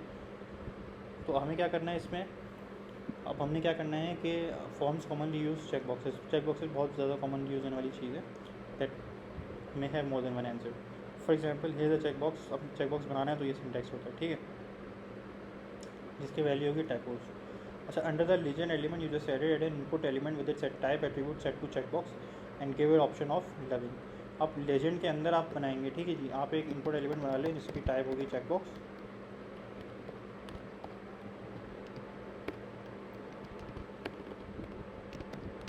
इससे वो खुद ही जो है हमारा जो वो बॉक्स होता है वो खुद ही बना हुआ आ जाता है, हमें कुछ करने की ज़रूरत नहीं है, HTML की मेहरबानी है, ठीक है जी, बना हुआ आ गया। इसके बाद आगे मैं लिख देता हूँ, क्या लिखवाना है इन्होंने, टैकोस नहीं सॉरी टैकोस एग्जाम्पल लिख दिया था, लविंग लिखना है, ठीक है जी।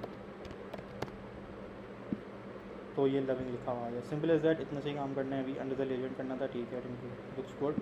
टेस्ट करके देख लेते हैं, टेस्ट क्लियर है, ठीक है जी, आगे चलते हैं।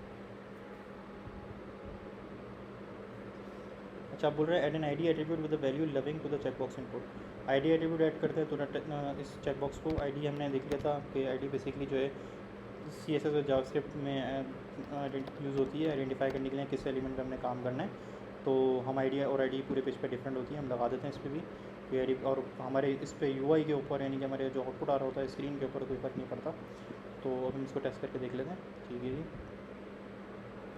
अब क्या है, there is another way to associate in input elements text with the element itself. Associate यानी कि वर्ड यानी कि ताल्लुक याद जहन में ले आया करें। देयर इज़ अनदर, एक और रास्ता भी है, एक और तरीका है बेसिकली, अगर हमें ताल्लुक बताना है इनपुट एलिमेंट के टेक्स्ट का उसके इनपुट एलिमेंट के साथ। अब देखें वही मसला है यहाँ पे, देखें सॉरी इसको मैं स्क्रॉल कर देता हूँ, इसको स्क्रॉल करना है। अब देखें जैसे कि मैंने बताया था, इसको सिलेक्ट करते हैं या आउटडोर पे क्लिक कर रहा हूँ तो सिलेक्ट हो रहा है, इंडोर पे क्लिक कर रहा हूँ तो ये सिलेक्ट हो रहा है। अब लविंग वाले केस में क्या हो रहा होगा, देखिए चेक बॉक्स को सिलेक्ट कर रहा हूँ तो ये अंडू हो रहा है, लेकिन मैं अगर ये लविंग पे क्लिक करता हूँ तो ये अंडू नहीं हो रहा। इसको काम करना है तो वैसे जैसे वीडियो में किया था, आप लेबल के अंदर रैप कर दें और यहाँ पे लेबल ओपन करें और एंड में जाएँ ख़त्म हो रहा है, लेबल क्लोज कर दें, क्लोजिंग टैग डाल दें, वो तरीका बिल्कुल वैलिड है। अब ये कह रहे हैं देयर इज़ अनदर वे, एक और तरीका भी है टू एसोसिएट करने का इनपुट एलिमेंट के टैक्स को विद द एलिमेंट इटसेल्फ, उसके एलिमेंट के साथ, बेसिकली चेक बॉक्स के टैक्स को चेक बॉक्स के साथ, ये रेडियो के टैक्स को रेडियो के साथ अगर एसोसिएट करना है, ताल्लुक बताना है, तो you can nest the text within a label element and add a for attribute with the same value as the input elements ID attribute. अब जो आईडी है ना, यहाँ पे आईडी इन्होंने आईडी का कोई फ़ायदा बता दिया आपने कि अगर आपने टाइप इसको चेकबॉक्स को तो एक आईडी दी है, आप जो भी लेबल आप उस खाली उसके टेक्स्ट के ऊपर आप रैप कर दें नेस्ट करते हैं उसको लेबल को, और उसको एक फॉर एट्रीब्यूट देते हैं, यानी कि उसके अंदर लेबल के अंदर एक फॉर बनाए, यानी कि अगर उन्होंने एग्जाम्पल अगर दी हुई हो, एग्जाम्पल नहीं दी हुई, हम बना लेते हैं। अब ये करना है कैसे, एसोसिएट द टैक्स लविंग इसको with the check box by only nesting the text loving and label. अब हमें इसको खाली लेबल के अंदर हमने कर देना है नेस्ट, यानी कि रैप कर लें, नेस्ट कर लें, इनसाइड डाल दें, ये सारे वर्ड एक ही मतलब। In place it to the right side of the check box input element, वो ओबियसली राइट साइड पर ही है। अब हमें फॉर देना, उन्होंने बताया था कि इसको हमने एक आईडी दी हुई थी लविंग, लेबल को एक फॉर एट्रीब्यूट हमने देना होता है इज इक्वल टू, और वही आईडी देनी है जो कि इसकी आईडी है पिछले वाले की। अब देखें, अब यहाँ पे इसको टिक करने से तो हट रहा है लग रहा है, अब इसको टिक करने से भी हट रहा लग रहा है, सिर्फ ये फॉर और लेबल फॉर का ये कमाल है। ठीक है जी, चेक करके देख लेते हैं हम। ठीक है जी, गुड, आगे चलते हैं। Add the name attribute with the value personality to the checkbox input element. अब आपने नेम एट्रीब्यूट ऐड करना है पर्सनैलिटी का। अब नेम भी क्योंकि ज़रूरी क्यों है भाई, नेम से हमारे आउटपुट पर कोई भी फ़र्क नहीं पड़ता, नेम तब काम आएगा जब ये सबमिट हो रहा होगा फॉर्म, तो उसमें आपने बता देना है कि ये बेसिकली अपना कोई फ़र्क नहीं है, ये बता रहा है कि बेसिकली ये personality is equal to loving, ये येस या नो टिक है कि नहीं, तो आप नहीं कर देना। Value won't notice this in the browser, ये वही बात कर रहा है, आप नोटिस नहीं कर सकते कोई डिफरेंस, आप नोटिस नहीं करें। Doing this makes it easier for a server to process your web form, specially when there are multiple check boxes. Multiple check boxes होंगे तो उनकी क्या किस किस नेम के हैं वो, तो वो बता देगा किस में क्या क्या वैल्यू आती है। लुक्स गुड, तो जब वो ज़्यादा मेक्स सेंस तभी बनाएगा जब आप बैक एंड पे सबमिट करेंगे data. Add another check box after the one you just added, the attribute value should be lazy and the name attribute value should be the same as the last check box. अभी क्या करना है आपने, add another check box, एक और check box add कर दें after the one जो भी आपने ऐड किया उसके नीचे, तो मैं एक और ऐड कर देता हूँ, और आईडी एट्रीब्यूट उसका लेजी रख देना, और name attribute should be same as the last check box, name same रखना है हमने, क्योंकि नेम सेम रखने का मतलब यही है कि ब्राउज़र पे जब वेब सर्वर के ऊपर सबमिट होगा तो आपको पता चल जाएगा कि फॉर्म जो है आपका कहाँ से किस उसके लिए है। ठीक है जी, type is equal to check box रखेंगे आप, नेम आपने सेम ही रखना है, तो पता चल जाएगा कि ये personality is equal to either loving है या जो भी है, यहाँ पे लिख देता हूँ पर्सनैलिटी, और label for is equal to ID आप में रखेंगे, लेजी रखेंगे ताकि वो वाला चेक बॉक्स जो है ओपन नहीं बन जाए, और लेबल इस पर रख रहे हैं हमने lazy. Add also add a label element to the right of the new check box के राइट में ऐड करना है with the text lazy. Also make sure associate lazy के साथ अपने ऐड कर देना। Also make sure to associate the label element with the new check box using the for attribute. अब ताल्लुक भी बना दें फॉर एट्रीब्यूट यूज़ करके, तो ठीक है जी, वो भी हम कर लेते हैं, बता दिया हमने ताल्लुक भी। और यहाँ पे क्लोजिंग टैग के लिए स्लैश का बनाने बोले, टेस्ट कर लेते हैं। ठीक है जी, लुक्स। अब यहाँ पे लेजी भी आ चुका है, इसको क्लिक करें या टेक्स्ट को भी क्लिक करें, वो सेलेक्ट डिसेलेक्ट हो रहा है। ठीक है जी, अब क्या है, add a final check box. अब एक और चेक बॉक्स है after previous one with an ID attribute value of energetic, एक और एट्रीब्यूट करते हैं और ये आखिरी है, तो और उसकी आईडी एट्रीब्यूट रखता है एनर्जेटिक, और name attribute should be same as a previous check box. Also add a label add करते हैं right of the new check box with the text energetic, ये इसका एनर्जेटिक उसका लेबल रखते हैं, और उससे एसोसिएट करते हैं, don't forget to associate, simple है। सिंपल इसको मैं कॉपी करता हूँ, पेस्ट करता हूँ और एडिट कर लेते हैं। लेजी को उन्होंने क्या बोला है जी, एनर्जेटिक, नेम पर्सनैलिटी सेम रहेगी, और ये भी हो जाएगा एनर्जेटिक,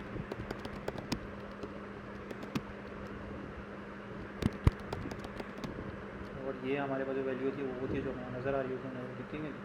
और अभी मैं इसको सेलेक्ट करने पे भी डिसेलेक्ट करने भी हो रहा है, इसको सेलेक्ट करने पे डिसेलेक्ट करने पे भी हो रहा है, तो working good, all working good, और टेस्ट करके देख लिया हमने, सही है।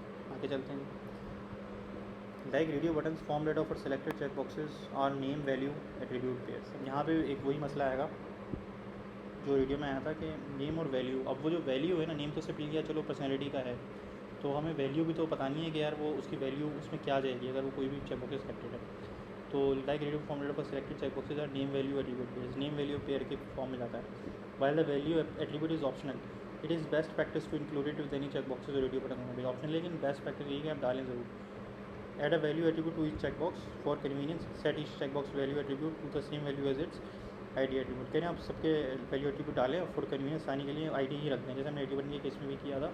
और वो बेसिकली इसलिए हम करते हैं क्योंकि आईडी जो है वो यूनिक भी होती है और वो वेल डिफाइंड होती है। आईडी के दो फ़ायदे हमने देख लिए, फॉर से भी वो कनेक्ट कर रहा होता है, और वैल्यू भी जो है हम यूज़ कर लेते हैं। ठीक है, सबके लिए वैल्यू देनी है, तो इसकी वैल्यू जो है अभी हमारे आउटपुट पे इससे कोई फ़र्क नहीं पड़ेगा। ये फ़ायदे की चीज़ तब होती है जब हम सबमिट कर देते हैं ना। हमारा अभी ऑर्डर का फ़र्क पड़ रहा है, मैं कौन सा एट्रीब्यूट पहले लिख रहा हूँ बाद में लिख रहा हूँ, ये सारे मैं अभी बाय डिफ़ॉल्ट ऐड में लिख देता हूँ।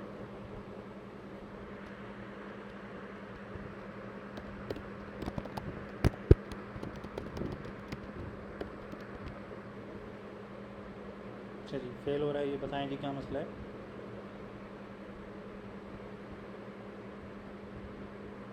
Sorry, your code does not pass keep rank. All three checkboxes should have a value attribute. Check that there is a space after the opening tag's name and or there are spaces before all attribute names. चलिए ढूंढने values equal to loving, values equal to lazy, sorry देखें ना मैं for में level के अंदर लिख रहा हूँ ना, गलत जगह लिख रहा हूँ, ठीक है। तो ये मिस्टेक हो गई। क्या मिस्टेक थी, मैं लेवल के एट्रीब्यूट में लिख रहा हूँ, मुझे लिखना है यहाँ इनपुट के एट्रीब्यूट में, ठीक है। यहाँ से बताएँ लेबल के एलिमेंट के अंदर मैं ये एट्रीब्यूट ऐड कर रहा हूँ, मुझे करना है इनपुट के एलिमेंट के अंदर ये एट्रीब्यूट ऐड, ठीक है।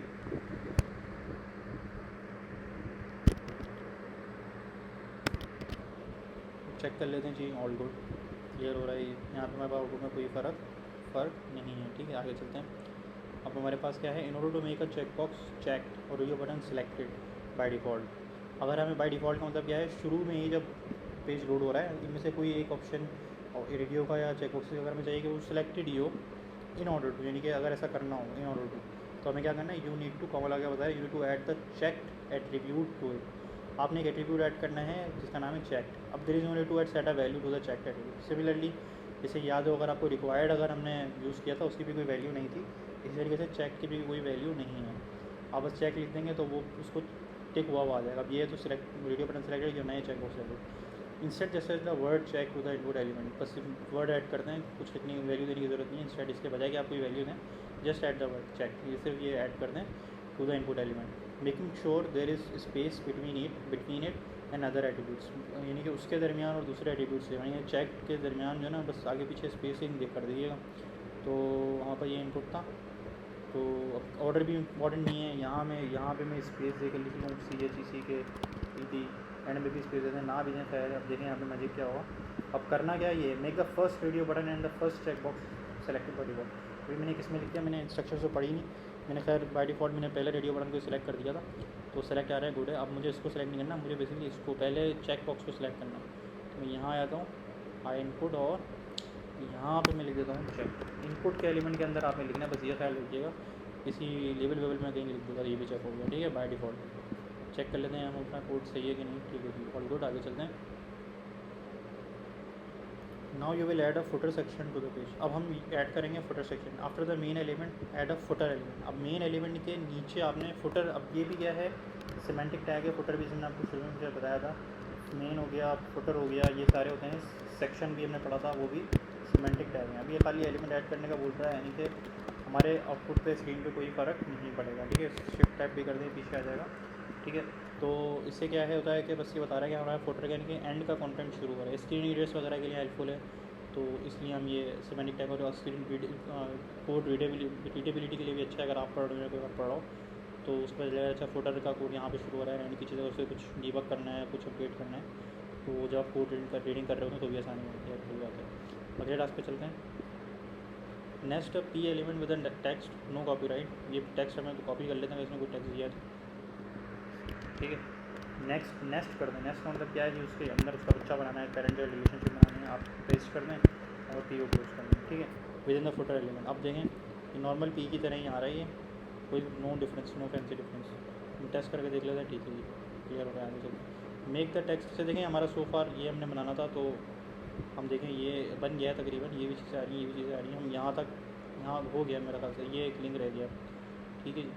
अच्छा, make the text free code camp .org into a link by including it in an anchor element. अच्छा, आपने क्या करना है, एक टेक्स्ट जो है, जो ये आपने टेक्स्ट डाला था into a link, make the text into a link, इसको एक लिंक बना दें बाय including it in an anchor element. बहुत सी बात है, तो ये इसी बनेगा link. The href attribute should be set to this. href attribute जो है आपका इस पे जाना चाहिए, ठीक है। तो अब इस पे आ जाते हैं, आप बना लेते हैं ए, क्लोज भी कर दें और इसका एक href एट्रीब्यूट डाल दें इक्वल टू दिस, ठीक है। ये आ गया आपके पास, कन्वर्ट हो गया। टेस्ट कर लेते हैं, सॉरी वह फेल हो गया। हमने क्या गलती की है, बोल रहा है make the text free code camp .org। सिर्फ इस टेक्स्ट को हमें लिंक बनाना है, पूरे को बना दिया मैंने, ठीक है। तो ये ए जो है, मैं इसको मैजिक ये भी कर सकता हूँ मैं, खाली इसको यहाँ से कट कर लूँ, नो कॉपीराइट को नहीं बनाना, उसकी कोड के हम डॉट को बनाना है, यहाँ पे इस कर दूँ, और उसी को रैप करना है ना मुझे, ठीक है। खाली वही हो गया, रैप हो गया, वही हो गया, क्लियर हो गया हमारा टेस्ट, चलते हैं आगे। अच्छा 64 में notice that everything you have added to the page so far is inside the body element. अब ये कह रहे हैं, अच्छा देखिए हमारा जो इसके आसपास है सारा का सारा ये HTML यहीं लिखी हुई आ रही है, ठीक है ना, कि HTML बॉडी मेन, और यहाँ पे एंड में HTML एंड हो रहा है। अब ये कह रहे हैं कि जो भी जो टेक्स्ट था मेन जो शुरू किया था वो सारा का सारा एक और नेक्स्ट हुआ है एक और एलिमेंट के अंदर, जिसका नाम है बॉडी। तो inside the body element you have added the page so far, अब तक जो भी ऐड किया सो फार का मतलब अब तक, is inside the body element, वो बॉडी एलिमेंट के अंदर है। All page content elements that should be rendered to the page go inside the body element. Body element एक स्पेसिफिक ऐसा टैग होता है कि जो भी हमने अपने वेब पेज शो कराना है वेबसाइट वेब पेज के ऊपर, वो सारा बॉडी के टैग के अंदर ही आता है। ऑल पेज कंटेंट जो भी है वो सारा उसी के अंदर है, कंटेंट एलिमेंट उसी के अंदर आता है, ठीक है। How ever other important information goes inside the head element, लेकिन देर इज़ अनदर एलिमेंट जो कि हेड होता है, वो बॉडी के ऊपर होता है, add a head element just above the body element, और उसके अंदर अच्छी काफ़ी ज़्यादा जो है ना हेल्पफुल इन्फॉर्मेशन जो होती है वो हेड में आती है, यानी कि ये स्क्रीन पे शो नहीं होती, और वो शो होती है तो वो होती है बॉडी में। तो हेड जो है बस आपने बनाने का बोला है, तो हमने बना दिया, टेस्ट करके देख लेते हैं, ठीक है जी। आउटपुट यहाँ पे आउटपुट में ऑब्वियसली कोई फर्क नहीं आया, ठीक है जी। अब आगे चलते हैं, title element determines what browser show in the title bar और टैब फॉर द पेज।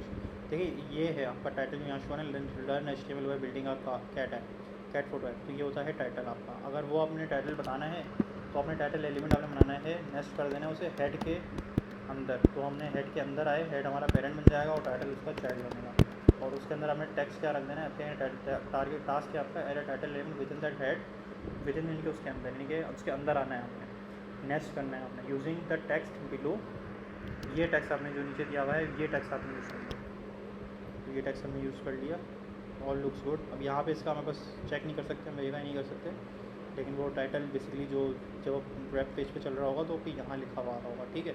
कोई भी फेसबुक होता तो फेसबुक आ रहा होगा, ठीक है, जो भी वेबसाइट खोलते हैं उसके जो यहाँ टैब पे लिखा होता है वो था टाइटल।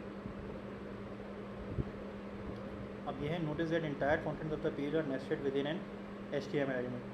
अब उसके बॉडी और हेड के ऊपर भी जो है HTML के अंदर रैप एक मेन जो एलिमेंट आपने बनाना होता है सबसे पहला वो HTML होता है, तो all other elements must be descendants of this HTML element. यहाँ पर उन्होंने वर्ड यूज़ किया है डिसेंडेंट, यानी कि कोई नेक्स्ट जो भी पेरेंट चाइल्ड हो गया, अब जो चाइल्ड तो होता है जो उसका डायरेक्ट बच्चा हो गया, डिसेंडेंट यानी कि पोते पर पोते, वो होते हैं डिसेंडेंट्स। तो जो भी पेज के अंदर है ना वो सब HTML के लाजमी डिसेंडेंट होते हैं, ठीक है ना, चाहे वो हेड भी हो बॉडी भी, मेन ये दो ही होते हैं, और उसके अंदर ये फिर वो हुआ इसके चाइल्ड, और हेड के अंदर टाइटल इसका हो गया पोता, तो ये बेसिकली डिसेंडेंट चलते हैं ना। बॉडी के अंदर देखें, बॉडी के अंदर मेन है, सेक्शन के अंदर चीज़ें और कुछ भी हो सकती हैं, तो ये सब क्या होगा डिसेंडेंट HTML के।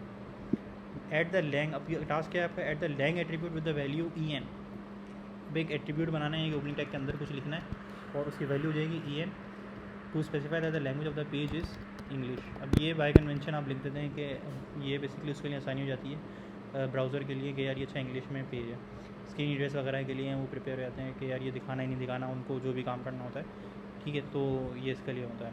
बता देंगे यार ये पेज नॉर्मल इंग्लिश में नहीं है, आपने कन्वर्ट करना है इंग्लिश में, तो ये इसके टैग भी आपने अक्सर देखा होगा मैसेज आ रहे होते हैं, तो वो इसके थ्रू पढ़ लेते हैं, ठीक है। अच्छा, all pages should begin with doc type HTML। अच्छा, this special string is known as a declaration. अब ensures a browser tries to meet industry wide specifications. ये बेसिकली बता रहा होता है कि अगर आपने doc type HTML industry wide specification है कि मल्टीपल वर्जन भी हो सकते हैं, और ये बेसिकली आपके शुरू में बता देता है कि यार ये पेज जो है किस फॉर्मेट में है, ठीक है।